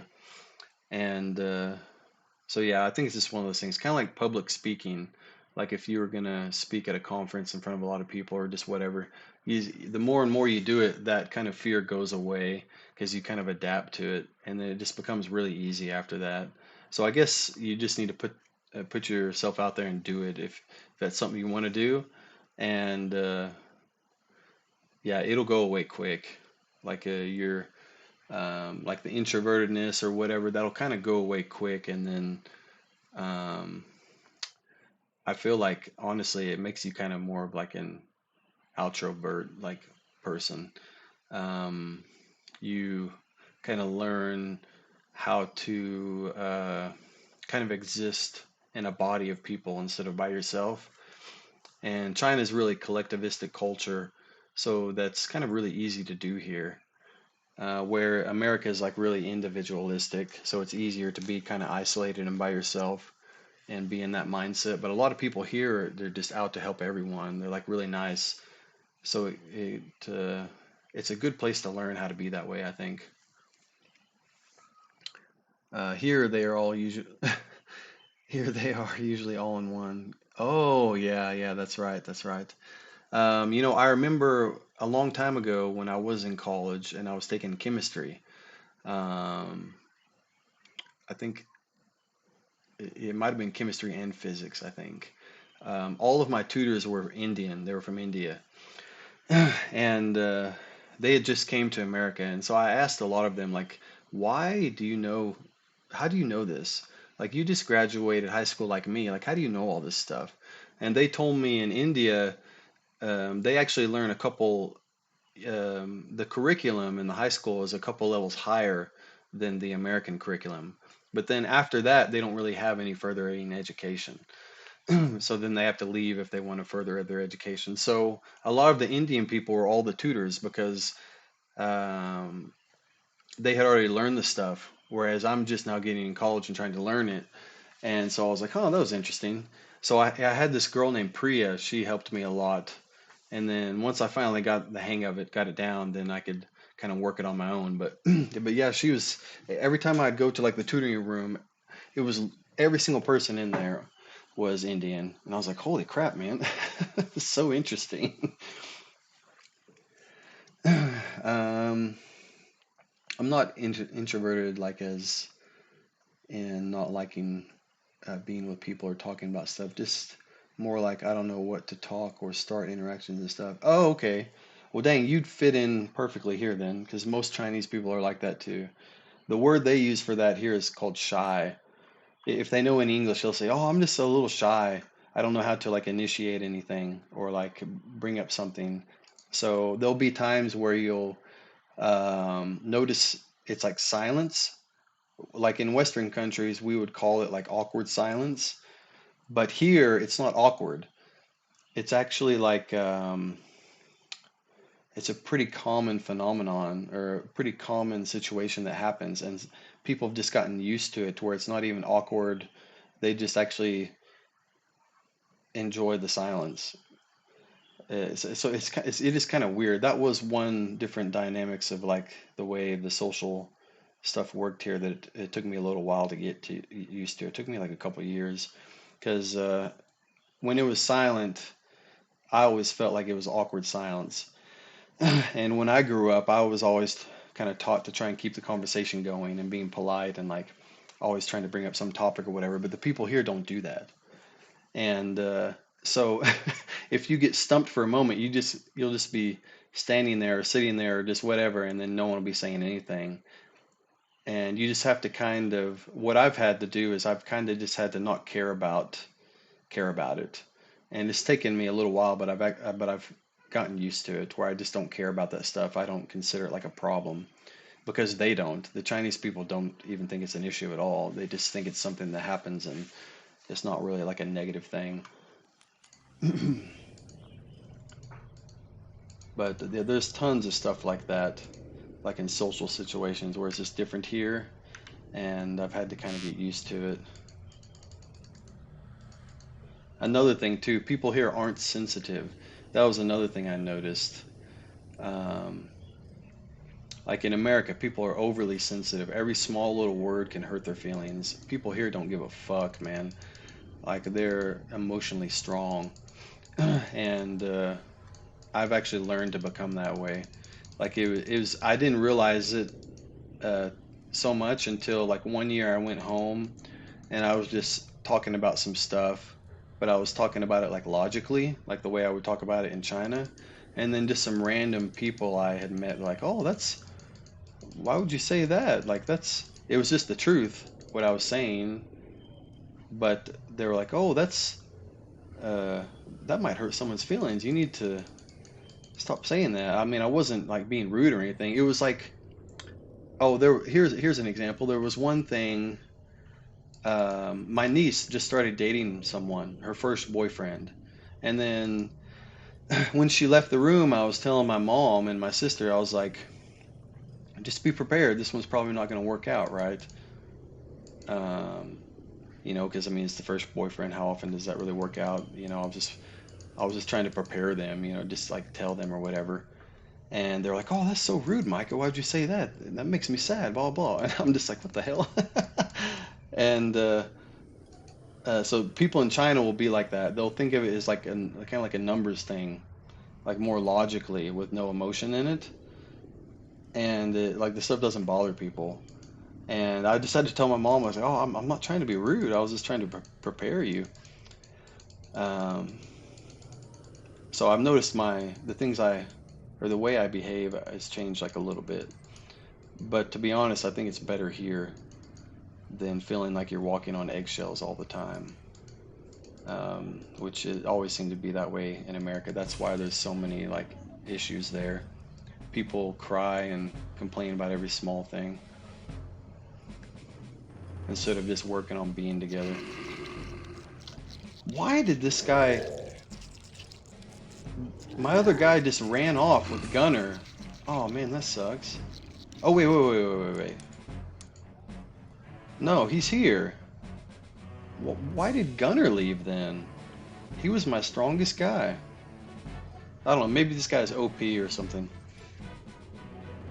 All that stuff and I don't even have passport. Yeah. You can you should be able to get a passport pretty quick. I don't know how long, what the process is like in different countries, but normally in America I think it took me 1 month to get it. I had to fill out an application, pay the fee, and then just wait about a month, and then the government will send it to you, like in your mail. Okay.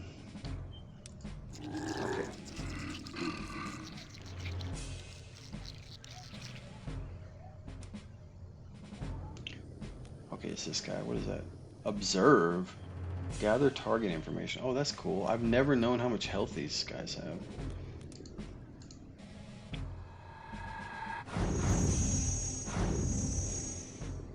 Okay, he's decently strong, I guess. He's not as strong as Gunner, though, the robotic dog. Or, sorry, runner. So my party kind of got weaker.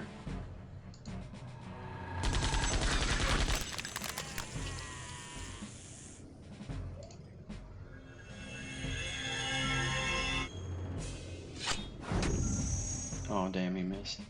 I didn't really catch that, like why my robotic dog ran away.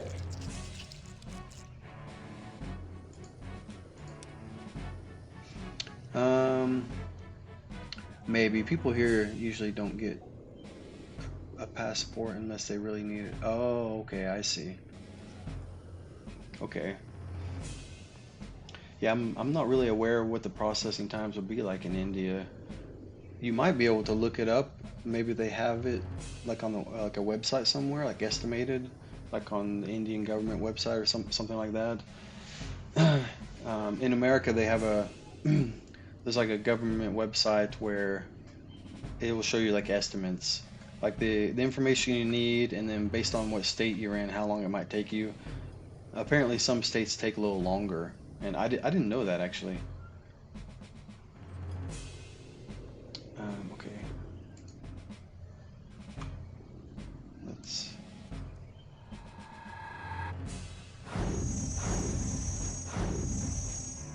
Okay.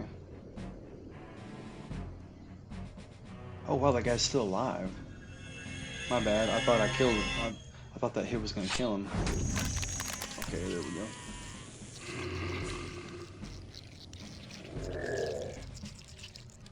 Man, I'll have to go back and watch the VOD on like why did my robotic dog runner, why did he leave? Or maybe I have him, but it just switched the party. Oh, that's probably what it did. Because he doesn't go anywhere without him. This guy and the dog, they're like a team. That must have been what he was doing. All that menu stuff, it was switching my team party members out. That must have been it.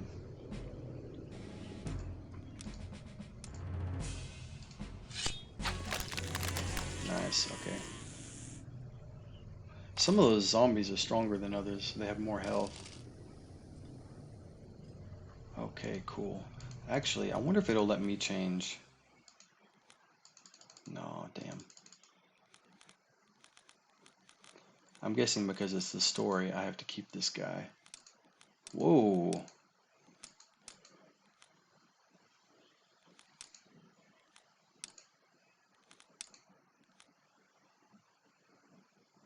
Oh, his power is a little bit lower, but he's still not bad.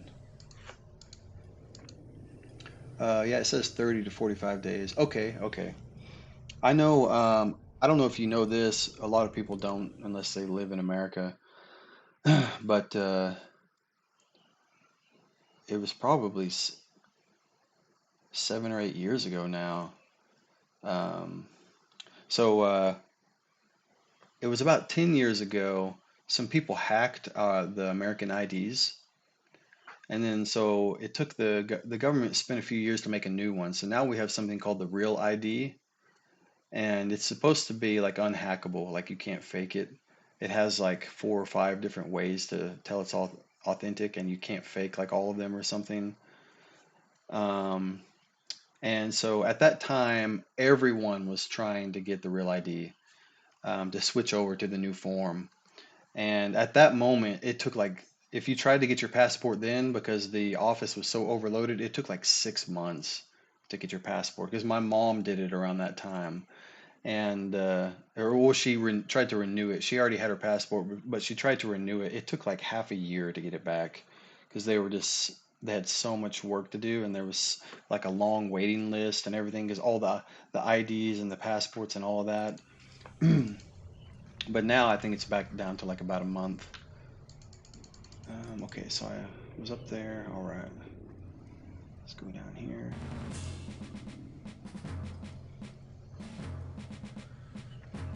Ooh, fighting more skulls. Okay.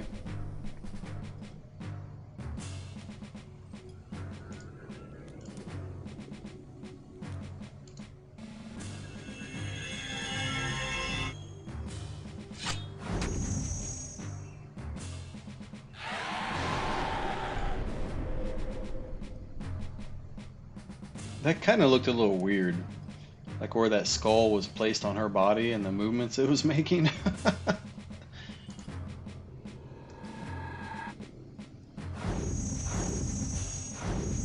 20 damage, okay.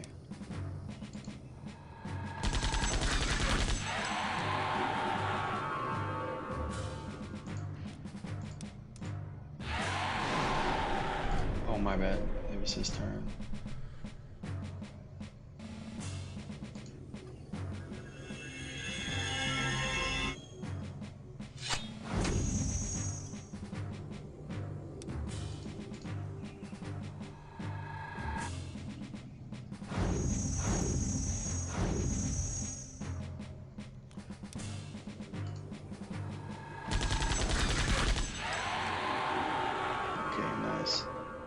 Got him.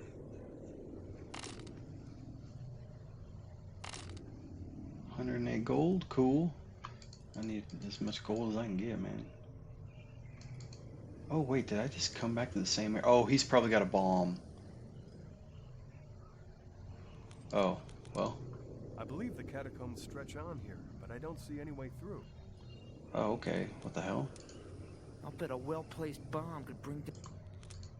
This wall looks... Yeah, what the... Okay, my bad. I don't have a bomb though, right? Yeah, I don't.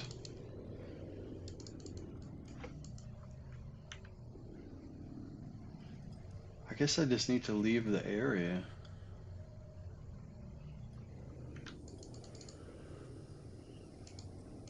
Okay, maybe that's something I have to do later. Because it looks like we're just trying to flee this area, I guess.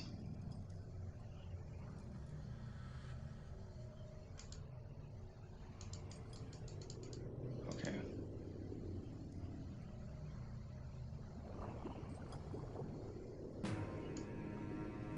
Ooh.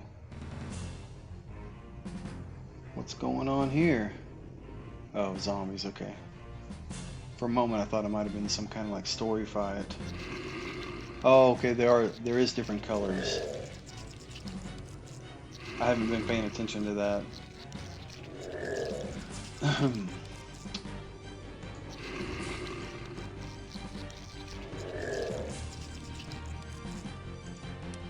I don't know which one's stronger.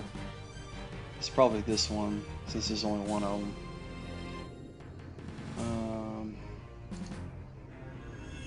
But I'm gonna find out so I can remember for the future.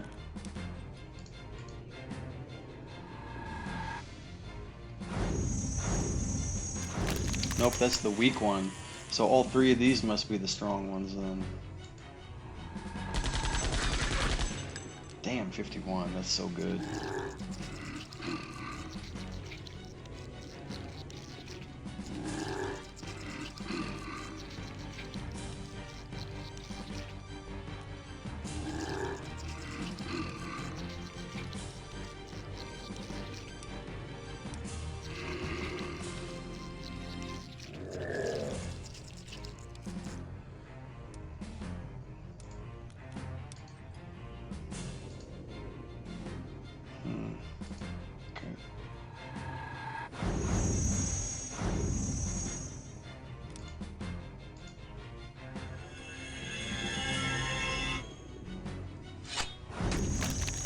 Oh, nice. What the? Maybe the color...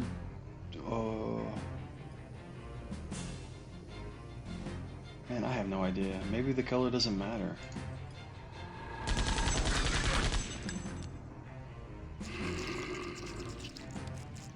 Huh.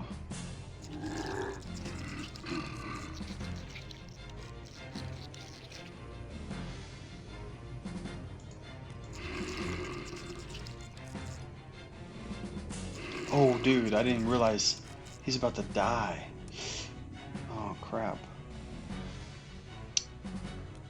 Yeah, I need to pay attention to that.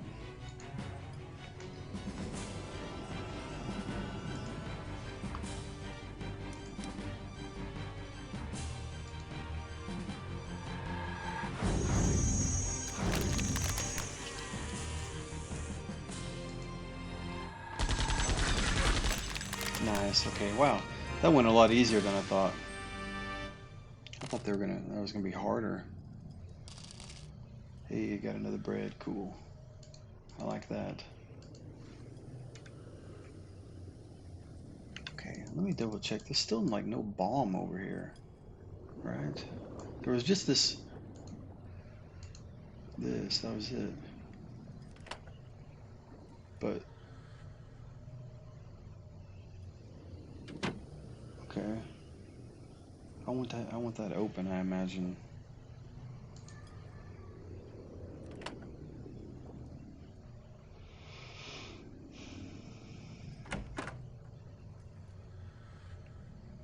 Yeah. Okay.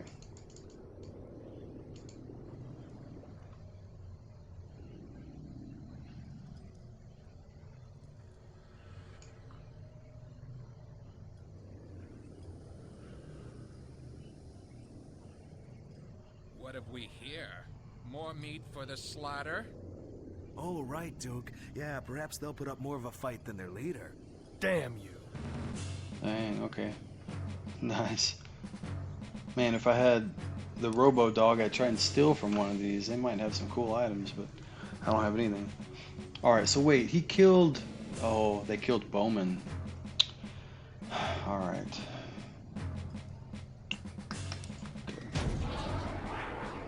Whoa. What the heck was that? Only 1 damage, though. That was terrible.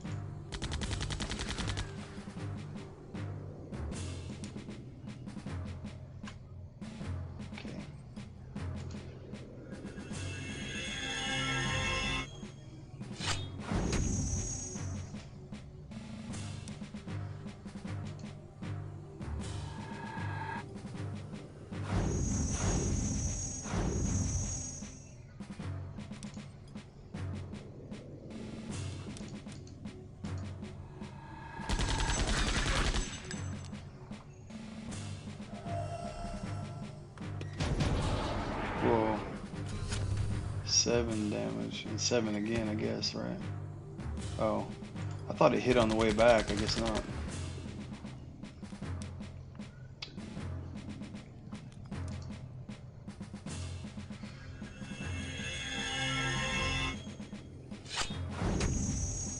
Hey. Nice.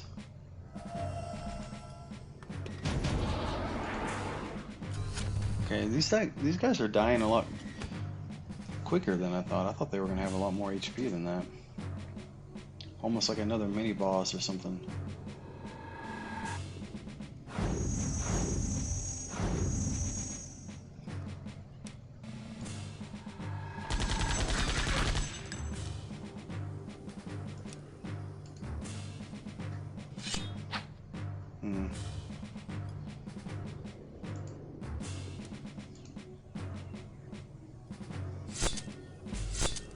Nice. Cool. 600 experience. I like that. Grub, level 5.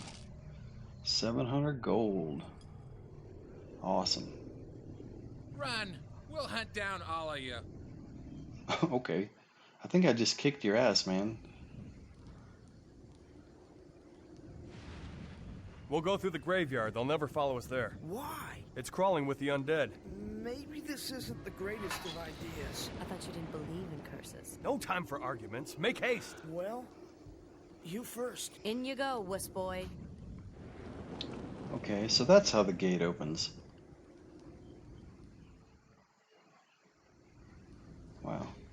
I thought I had to do something else. So it opened as part of the story.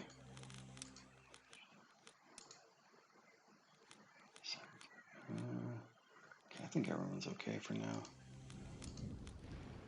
I still don't know what to do with this bird seed. It's a key item too. I guess I'll figure it out later. Okay.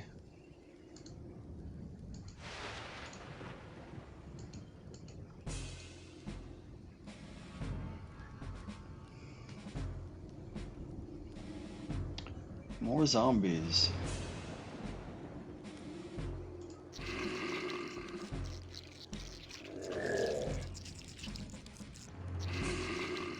These zombies,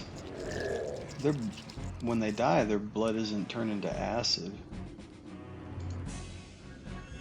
Not like the very first one. That one must have been part of the story, I guess.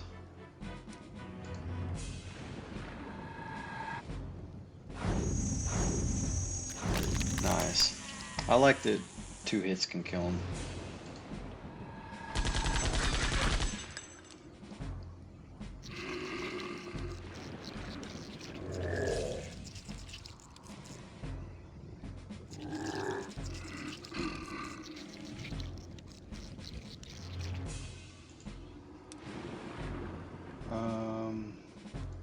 I think I attacked this one already.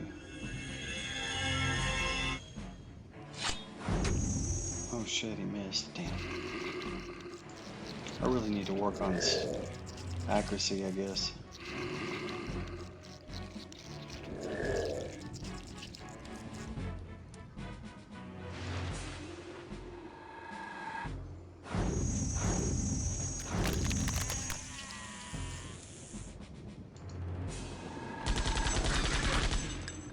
Wow, 50. He's gotta die soon. Nice.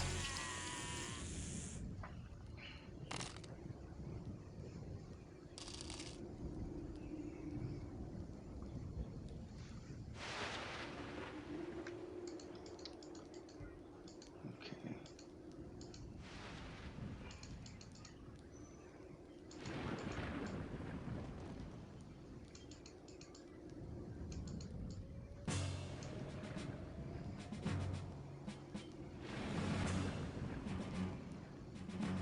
Ooh, 4 zombies and a skull. Okay.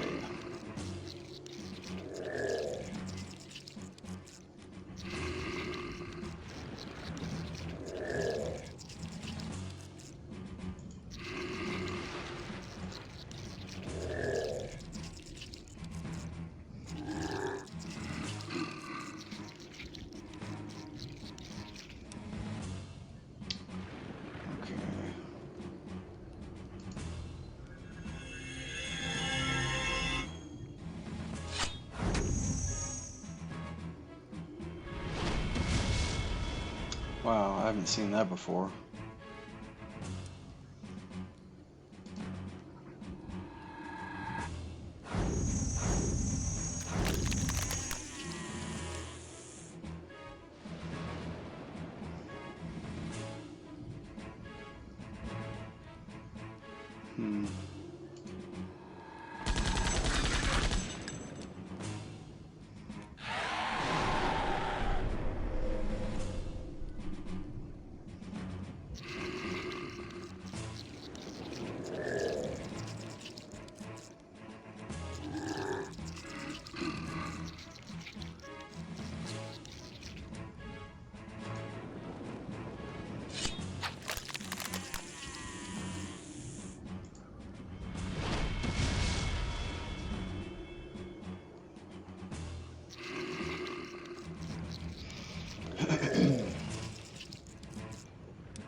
kind of curious. I haven't been using any of these fate cards. Kyra's heal. How does that work?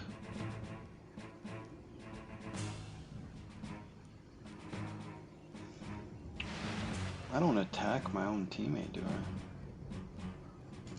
Well, I don't think so. Yeah, 48. Oh, that's pretty good. Okay. Let's see what Earth does.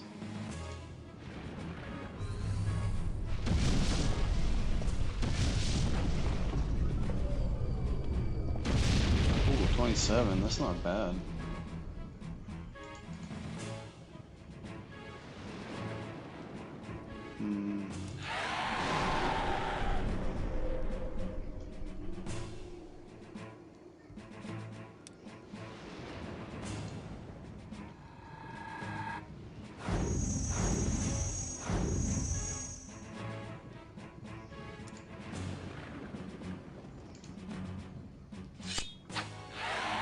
Ooh, nice. Okay, cool.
Man, 32, that's pretty good. His like weak attack though always seems to be so low.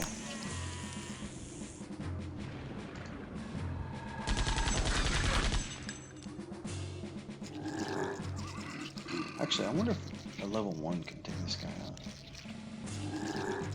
Actually, probably not his level 1. I should probably do this guy's.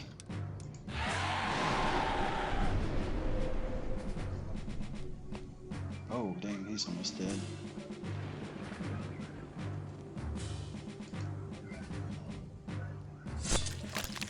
Nice. Okay.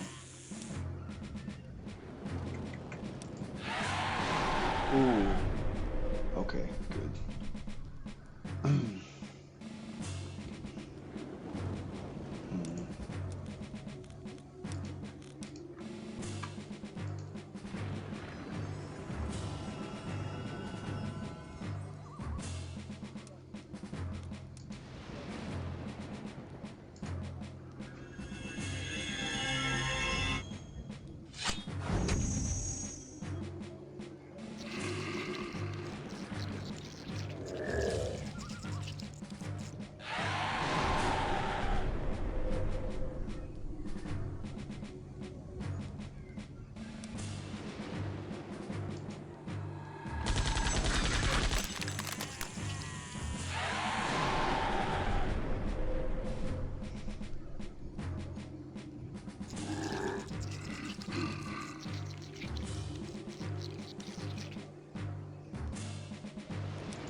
Oh, damn, he missed. Come on, dude.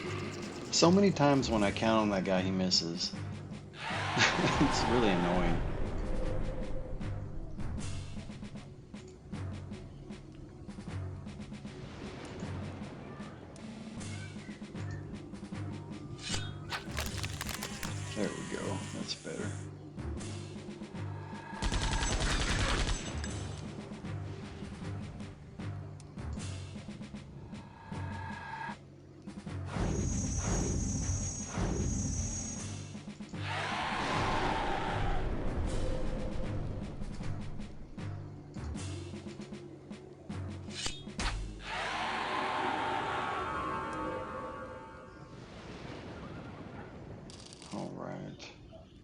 I'm getting some good experience. Level 7. Hey, I was getting ready to say, come on, give me bread. Got 1 bread, that's cool.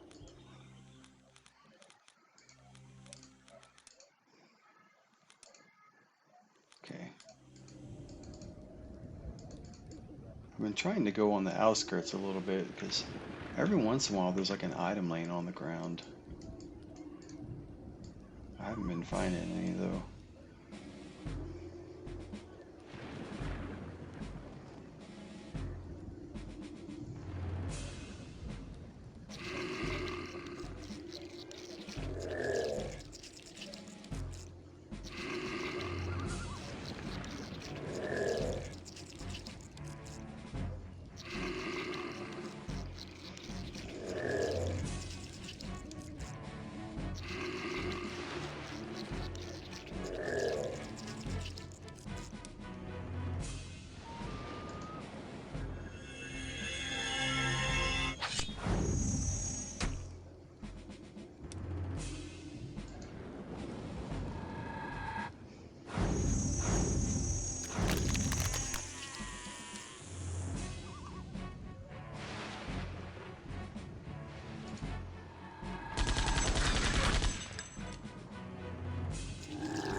Oh man.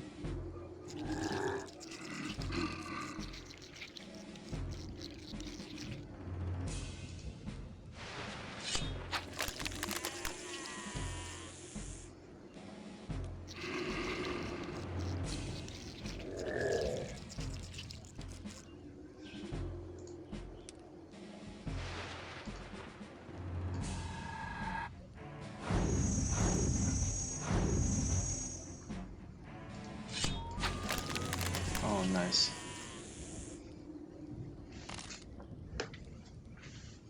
Let's see. All right. I need to check my phone just real quick. Let's see. Because it's about 5:30. I may need to cook some rice.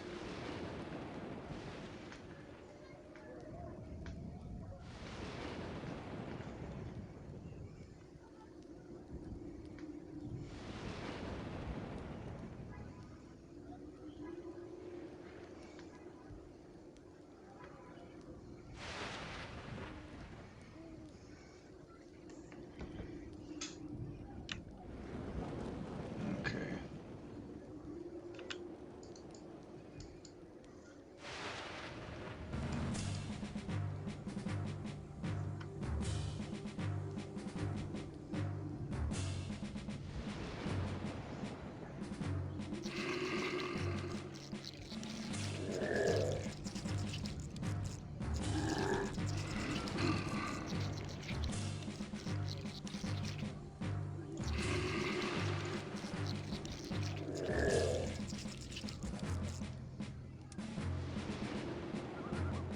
Wow, it's amazing they're all in a line.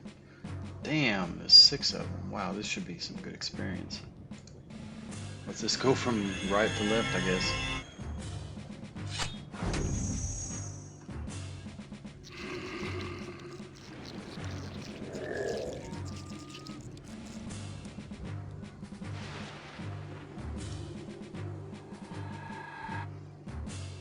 I wish I had like an AoE attack.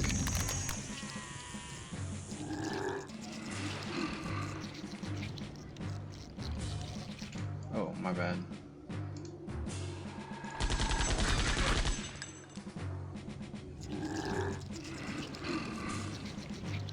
Actually, you know what? Let me try it. It's only level 1 too. But I'm I'm curious. I wonder if it will hit more than one of these.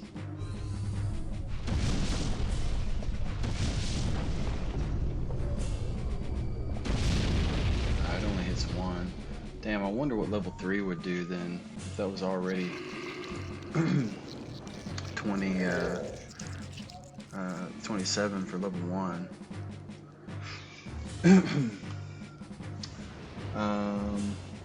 I was checking English jobs, and most of them ask for native English speakers or citizens of only UK, Ireland, US, Canada, Australia, and New Zealand. Yes, some of them say that they want what they call a native English speaker, and there's a few countries they consider that to be like native English or whatever. But no, a lot of them will hire. I know a few people from India right now that are teaching. There's tons of people from India teaching English over here. So what I would do is I would still try to apply for one of those jobs if you can't find some that doesn't say any of that, because that doesn't matter. What it will do is it'll get you in touch with a recruiter or an agent, and these agents, they can find you a job anywhere in China. They like have job postings, like there's literally like 10 to 20,000 of them. They're everywhere, and they'll definitely be able to find you a job. But just when you do the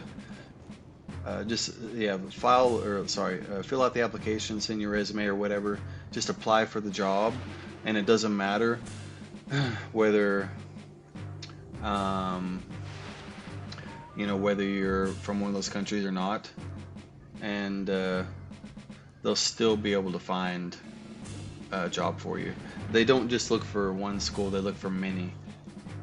So even if the job you're seeing isn't tailored like directly to you or whatever, they'll find one that is. Some people don't care about that. Some people will pay more. If you're from one of those countries, they'll pay you more money. But even the salary from what they call like secondary countries or whatever, it's still really good. And then some of them, they don't pay any more or not. The salary for both is the same. The TEFL is you will need to do that. So that's basically kind of like an online course you can do really quick, and there's quite a few of them. There's one, there's some in the UK, there's some in America. I think it's actually the website tefl.org is like the American one. I think it's .org, something like that. But you can just sign up. Basically, it's like a self-paced class. You can get online and take it. Man, it took me like 2 weeks. It doesn't take you very long. So they want everyone to take that because most people, their background in college or any kind of like work or anything wasn't in teaching. So the TEFL is pretty much a class that it tries to teach you a little bit of basics on how to teach English to like as a secondary language to like other countries. And you can use that TEFL anywhere. You don't only have to go to China. You can go to freaking Cambodia. You can go Singapore. Like you can go to any country you want if they offer teaching English there. And I don't remember how much I paid for it. I don't think it was too much money. But the class is normally pretty easy to take and finish. And then they'll give you like a diploma after the end, and you can print it out or you can email it to them. And that's it. What's like a normal income in China regardless of job? I mean that would be considered. So the average salary for Chinese people is about 6,000 RMB like a month. And foreign English teachers get 18 to 20,000 and more. When you get hired on as your new job, your salary will probably be around 18 to 20,000, and then the longer you're there, you can go all the way up to 30. or if you find another job or whatever. So the the salary for the foreign English teachers is a lot higher than the average salaries. It can be anywhere from 4 to 8 times higher than the average salary.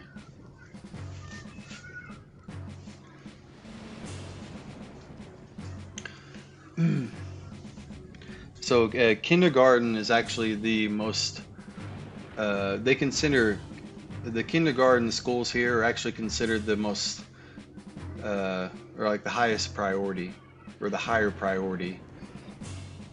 I don't know why that is. Like, I guess they,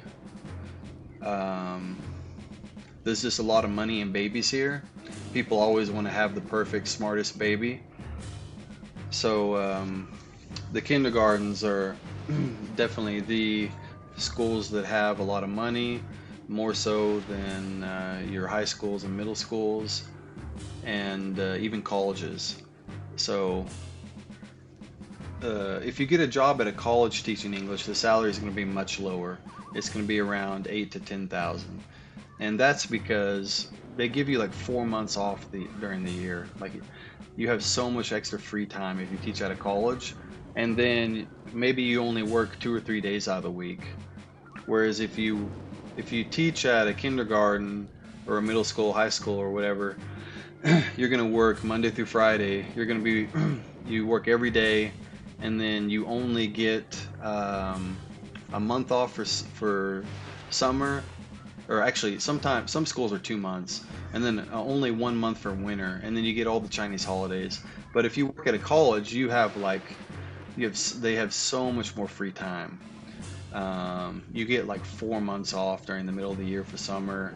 You just have tons of extra time. I have a few friends that actually teach at universities here.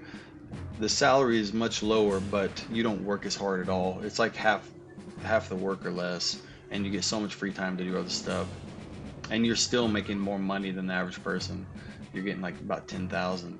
Like I was offered 12,000 here just about 2 months ago, but I told them I wasn't really interested in finding a job right now. Yeah, you're right. Children are the future. Well, that's one thing that's really big in China. The perfect baby. That is like a big thing. So many people pour tons of money into that. The hospitals do, the parents do. Like, they just put a lot of money into trying to be the smartest baby and getting them to learn like as soon as possible. And the thing is the kindergarten jobs are super easy. The classes are extremely short. Your class will be like 15 minutes long, and then you'll go outside to play with the kids and like just stuff like that. It's really, really easy.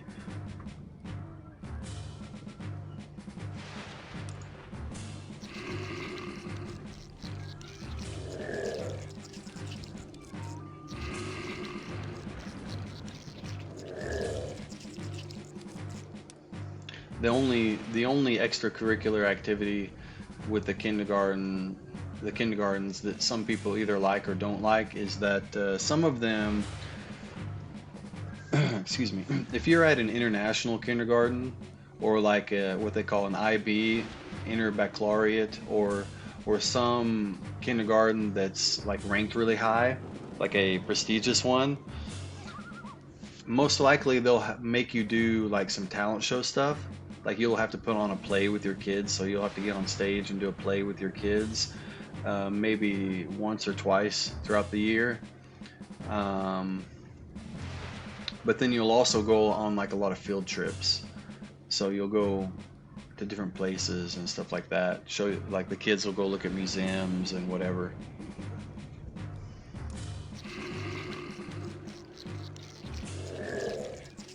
Some people don't like that. They just want to stay at the school.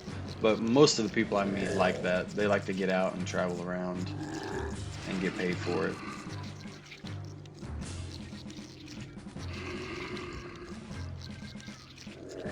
Let me see. My wife's on her way home. I asked her, I may need to cook some rice. She also works at the hospital. That's kind of how we met. Let's see. Okay. If I need to cook some rice, I may have to end it early and whip up a little bit of food, because she delivers babies here in China, and so sometimes the work is really stressful, really hard. She'll get home and be super tired.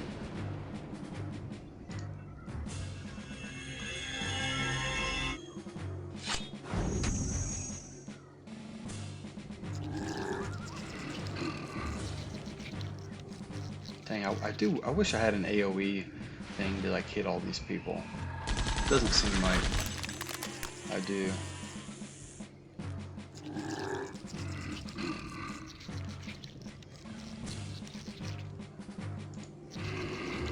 How did that happen? Like, how did I meet? One moment, let me look at this person so they can be waiting for my actions. Oh fuck. Okay, there we go. Meeting love of your life at hospital. Yeah, I actually ended up dating a Chinese girl before the one I met. I met her in college. I met her like 2 weeks into her coming to America. She was just brand new freshman, just came to America, and I met her. She'd only been there like 2 weeks. And we were together for a while, but her parents didn't approve of me. They wanted her to marry a Chinese man. So we fought with that for like a couple of years, and then it just ended up being more trouble than it's worth. So just decided to say stop that. And then then I met my wife now while I was working at a hospital in DC, Washington DC, and yeah, she got called in. So it's interesting. Some of the big cities, actually the only two that I know of is New York City and Washington DC, like the capital. Somewhere in California might do it too, but I don't know for sure. But some of the hospitals in America, what they'll do is they'll pull in specialists, especially sometimes maybe if the patient is not like American, or maybe they're second generation, or maybe they're from another country or something like that. And if they're gonna go through like a crazy surgery, sometimes if they have enough money, they can request a doctor from like another country to come, like a specialist or whatever they call it. Sometimes they're not even specialists. They just want someone they feel comfortable with.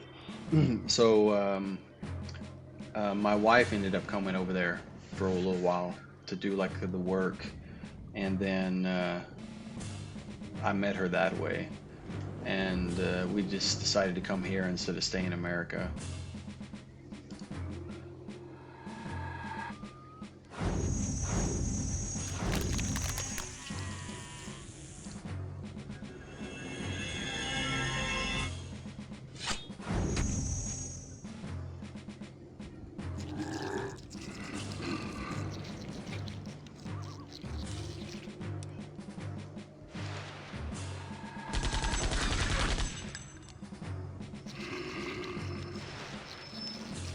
I actually know an Indian man. I forgot about him. It's been a while since I've seen him. It's probably been like a year. But he used to work at this cafe. He was a student and he wasn't supposed to work. Like if you're on a student visa, you're not supposed to work. But a lot of the students do anyway, and they just try and hide it. But if they get found out, they'll get kicked out. And then it's really hard to come back to China. So I would suggest to not do that, because I have known some people get caught and then they can't come back. But I met an Indian man. He's going to the medical. Well, there's like 3 of them, but he's going to one of the Chinese medical universities here in my city. He's trying to become a doctor. I can't remember what area he said, but I remember I talked to him for a while. He seemed pretty cool. He's friends with one of my Chinese friends, so that's how I met him. And they have this thing here called English Corner. So sometimes cafes and bars they'll put on this event called like English Corner. It's where people come to practice their English. They practice speaking, they practice listening, and you pretty much just have conversations and you meet new people. And they always like some foreigners to come, like where their native tongue or they're really good at English, so that to come speak. And when you come speak, they'll give you free drinks, free coffee or free like beer or like cocktails or whatever. And so I went a few times and I kept talking to that Indian guy. We had a lot of conversations. I actually don't know if he's still here. He might have graduated. I'm not sure. It's been a while since I've been in that area. Like China's so big, even though it's only like 30 minutes away. It's just the cities are so big that it's taken me a while to travel over to that area.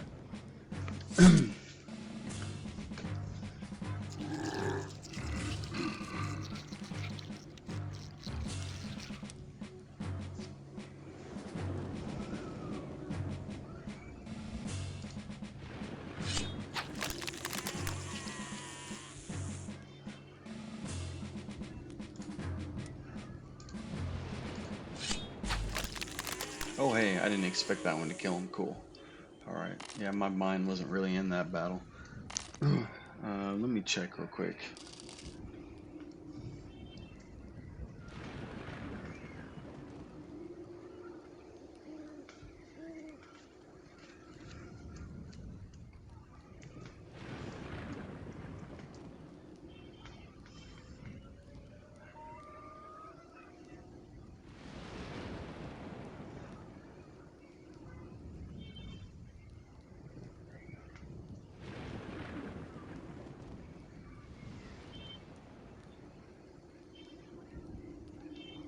Okay, yeah.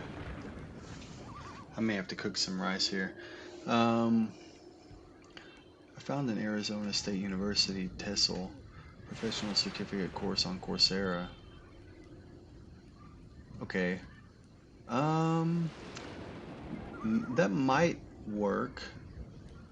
Let me see.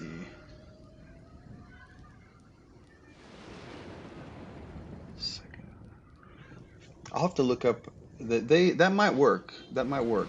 Is the course free? I know a lot of the courses on Coursera are free. Or do you have to pay for it? I don't know if they require that you pay for it or if you can get a free one. Actually, here, let me let me look real quick.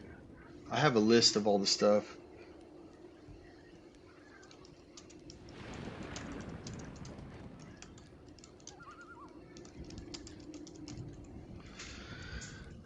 Let me see. Yeah, give me one moment. Find the PDF.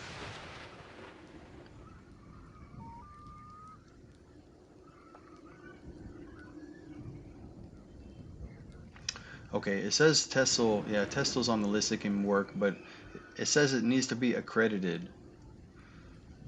I don't know if the I don't know if the one at the ASU. I actually went to that school. It's interesting that you mentioned that one. I don't know if that one can count or not. It's free only for learning purposes. We have to pay for certification of of any course. Oh, that's right. That's right. That's how that works. So you can take it for free, but if you want the credentials, you have to pay for it. Okay, that one will probably work then. Does it say it's accredited anywhere in the description? Like accredited by so-and-so or some kind of organization or government, or not government, but like governing body or anything like that? A lot of times they'll say it's accredited by something, and that probably could work. It sounds like it'll work, actually.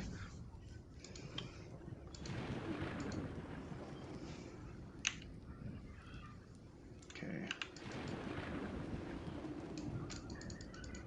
I guess if I'm missing any items, I can try and pick them up later, but I feel like this game is so big. Like the map, some of the maps are huge. Yeah, and I'm not really finding anything like. Oh, all the way down. Okay. The whole point of coming here was to try to lose them through the zombies, I guess. So I'll just follow the path then. What's my health like? Okay, it's good. In case I get like surprise attacked or something. Oh, what the hell? Maybe I do need to go all the way down. Or no, this is probably the way. Ooh, a chest. See, I knew I needed to check everything out. This is only the third chest I've found the entire game. Like, they are pretty rare, I feel like.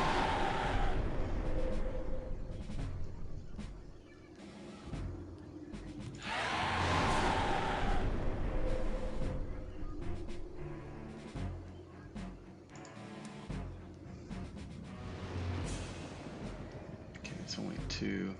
Alright.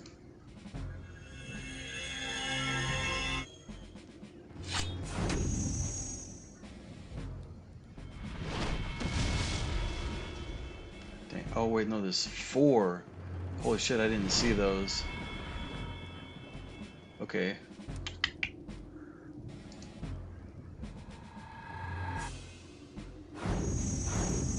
They were just lying in wait like a trap.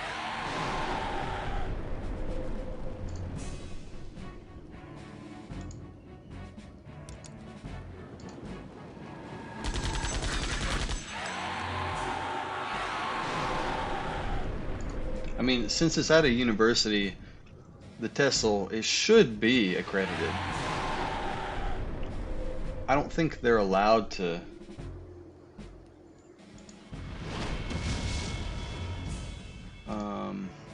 I don't see anything saying accredited. It just says you will earn a professional certificate by ASU. Okay. It should be accredited. Maybe it's just accredited by ASU, the actual university. Because I know back in the day, New York City was offering some classes if you wanted to get one, and I thought about doing that, but I ended up doing a different one. And you can also just take them online if you don't want to go to an actual school. That should probably work. Let me see. Well, what I can do is I can try and find that same one on Coursera and look at it. I'm pretty sure it'll probably work because it's yeah, I don't think universities are able to provide things that can't be that aren't accredited. That's the whole point you go to university for. I think it has to have like accreditation to go or to be offered there, something like that.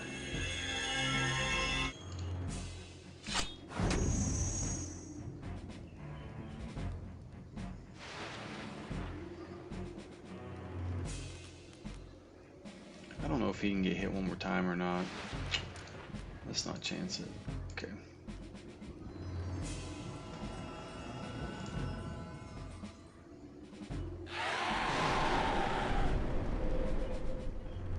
Oh, he probably could have got hit one more time. Dude, I do not like that magic damage or whatever that is.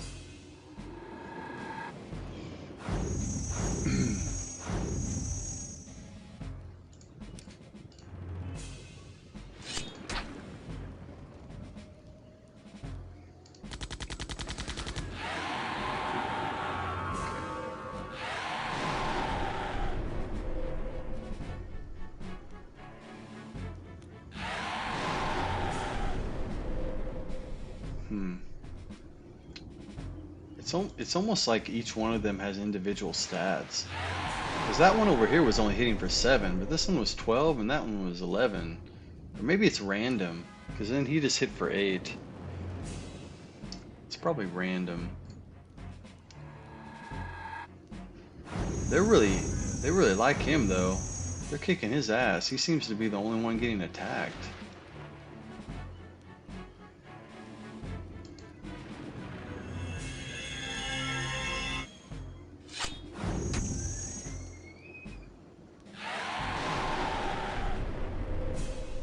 Wow, yeah, what's up with that, man? Oh, my bad. Didn't realize she was ready.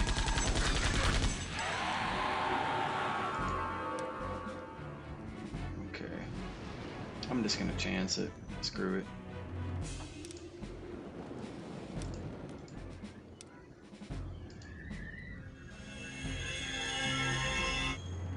Hopefully he doesn't hit for 14 or 13, any of it.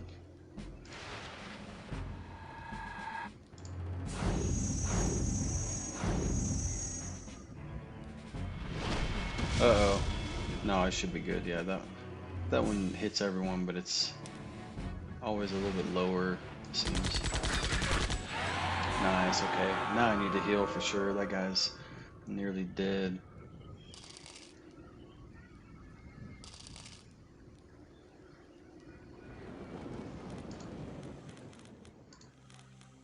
Still got enough.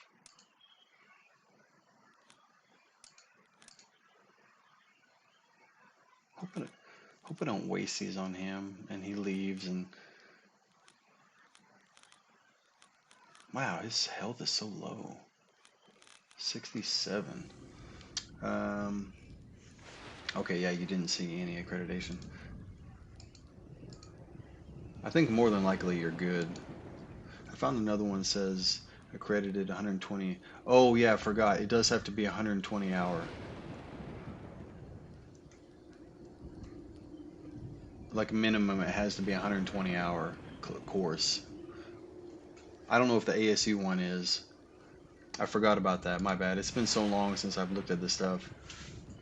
I'm pretty sure it's got to be. Yeah, it has to be. Yeah, it has to be 120 hour.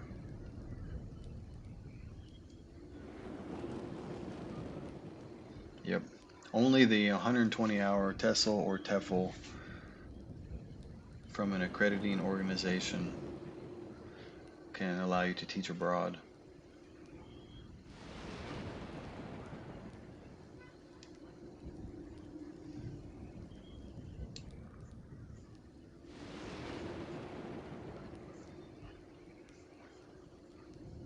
So yeah, sorry, I forgot about that. It does have to be 120 hour.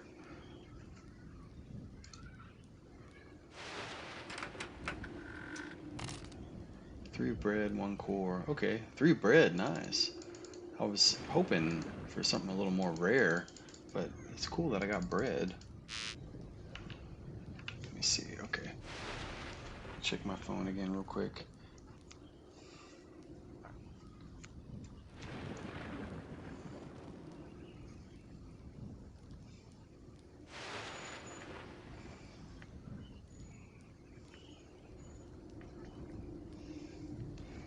Okay, yeah.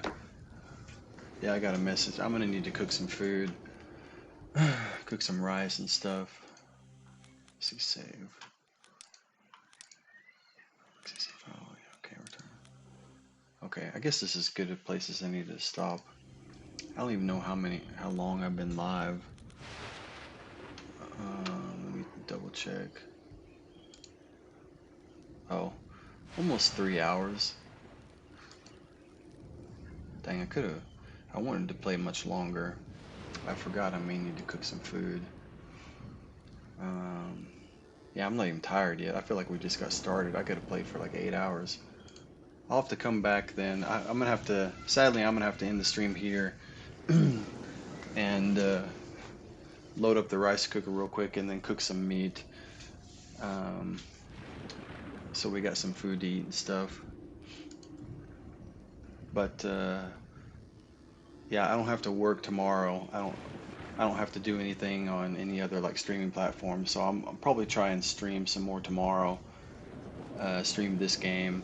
Maybe Resident Evil Code Veronica 2. I need to beat that one. I'm pretty close to beating it. So I might try some of those when I wake up and whatnot. I might go to the gym, wake up, go to the gym, eat some food, and then come back and stream for 6 to 8 hours. That'd be fun. I've really been enjoying this game. And I'm pretty sure I saved. I'm gonna do it anyway. Do it again. Okay, cool. Alright, man. Well, sadly, yeah, I gotta go. Yeah, let's see. It also does list guaranteed to pass it.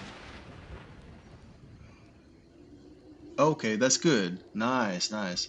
I'd go with that one then.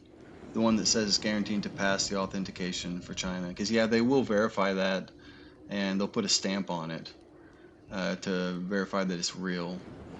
And if it's not real, that's a whole pain in the ass, and you have to do it all over again. Don't have to apologize. Man, you've helped me a lot.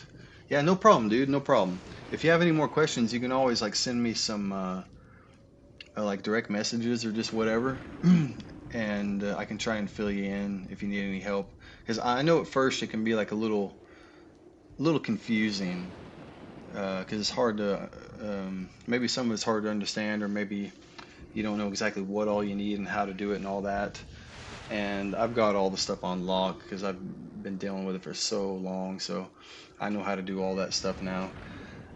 And so yeah, if you have any more questions, you can just send me a message. But I appreciate you stopping in and hanging out for a little bit. Good luck to you on Honor of Kings. Hope you get some good games and rank up. But yeah, man, Xiao Hongsu.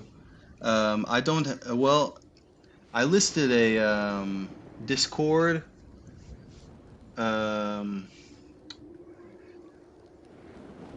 I think I actually listed it on YouTube and Twitch actually, but no one ever joined it, so I never even check it. I've checked it like a few times, like every couple months or whatever, and no one joins it, so I might as well just delete it or whatever. But I thought it might be a cool thing to kind of create. But yeah, no one really knows who I am because I don't really exist on like Western platforms and stuff. So I think no one has joined it.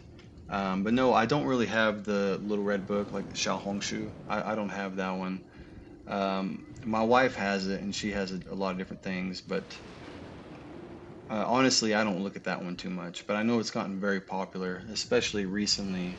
This towards the end of last year when it really opened up to international countries. So I know it's been getting really popular. But no, sorry, man, I don't have that one.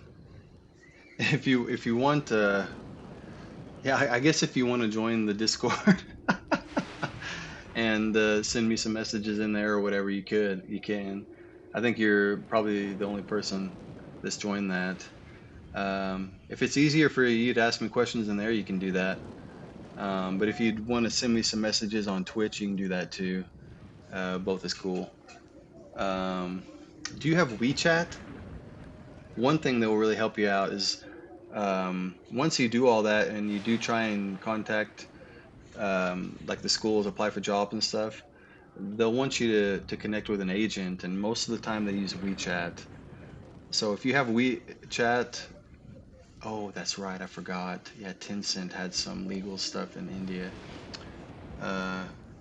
Okay, there's other ways they can you don't have to have WeChat. You can get it when you come to China, and you get the real version like WeChat. The international version is not the real version. There's so many features you can't do. When you get the Chinese version, it blows your mind away. Like the app can do everything. You only need one app, and it can do everything, everything that you'd ever want to do. It's pretty crazy. But they'll just probably connect you through email then, or stuff like that. Or maybe even Facebook. They might even have Facebook or some other social media thing. But yeah, okay, yeah, don't worry about the WeChat thing. It's not important. Thanks for future. Now stuck on crossroads to proceed or not. Kind of scary. Oh yeah, man. Yeah. Do whatever you fit. Do whatever you think feels right. You know, like always try and be true to yourself. Like I don't know how old you are, but I'm guessing I'm older than you. I'm close to 40 years old. So I've been here for a long time.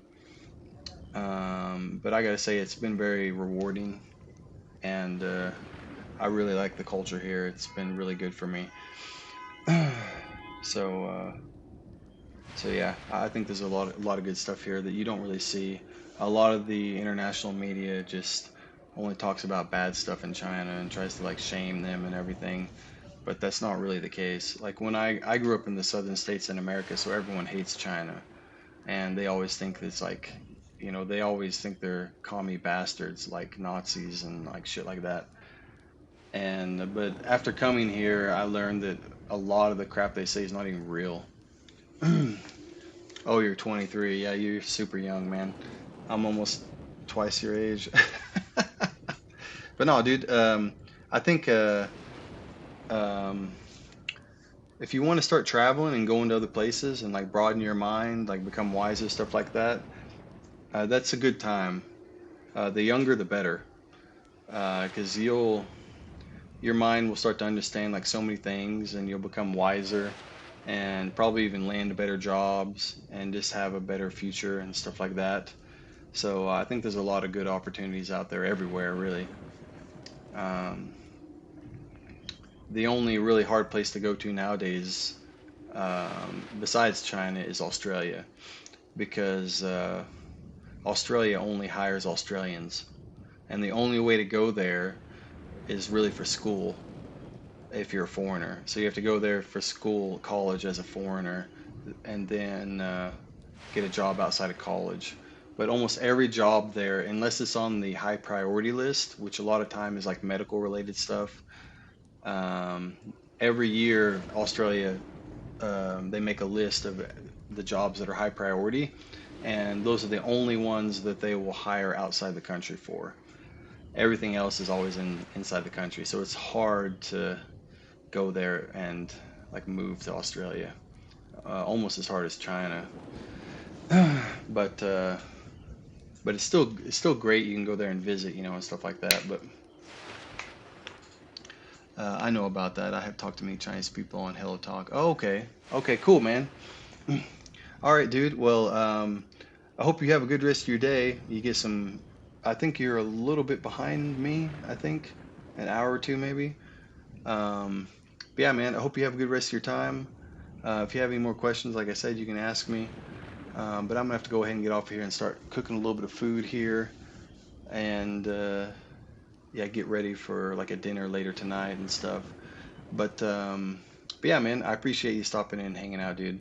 It's always nice to be able to talk to someone for a little bit while you're playing some games. I wish I could play longer actually, but tomorrow I have the whole day pretty much to myself, so I can probably play for a long time tomorrow and do something, try and have some fun. 2.5 hours. Okay. See you. Good luck. All right, man. Thanks, man. I appreciate it. You have a good day, man. I'll talk to you later.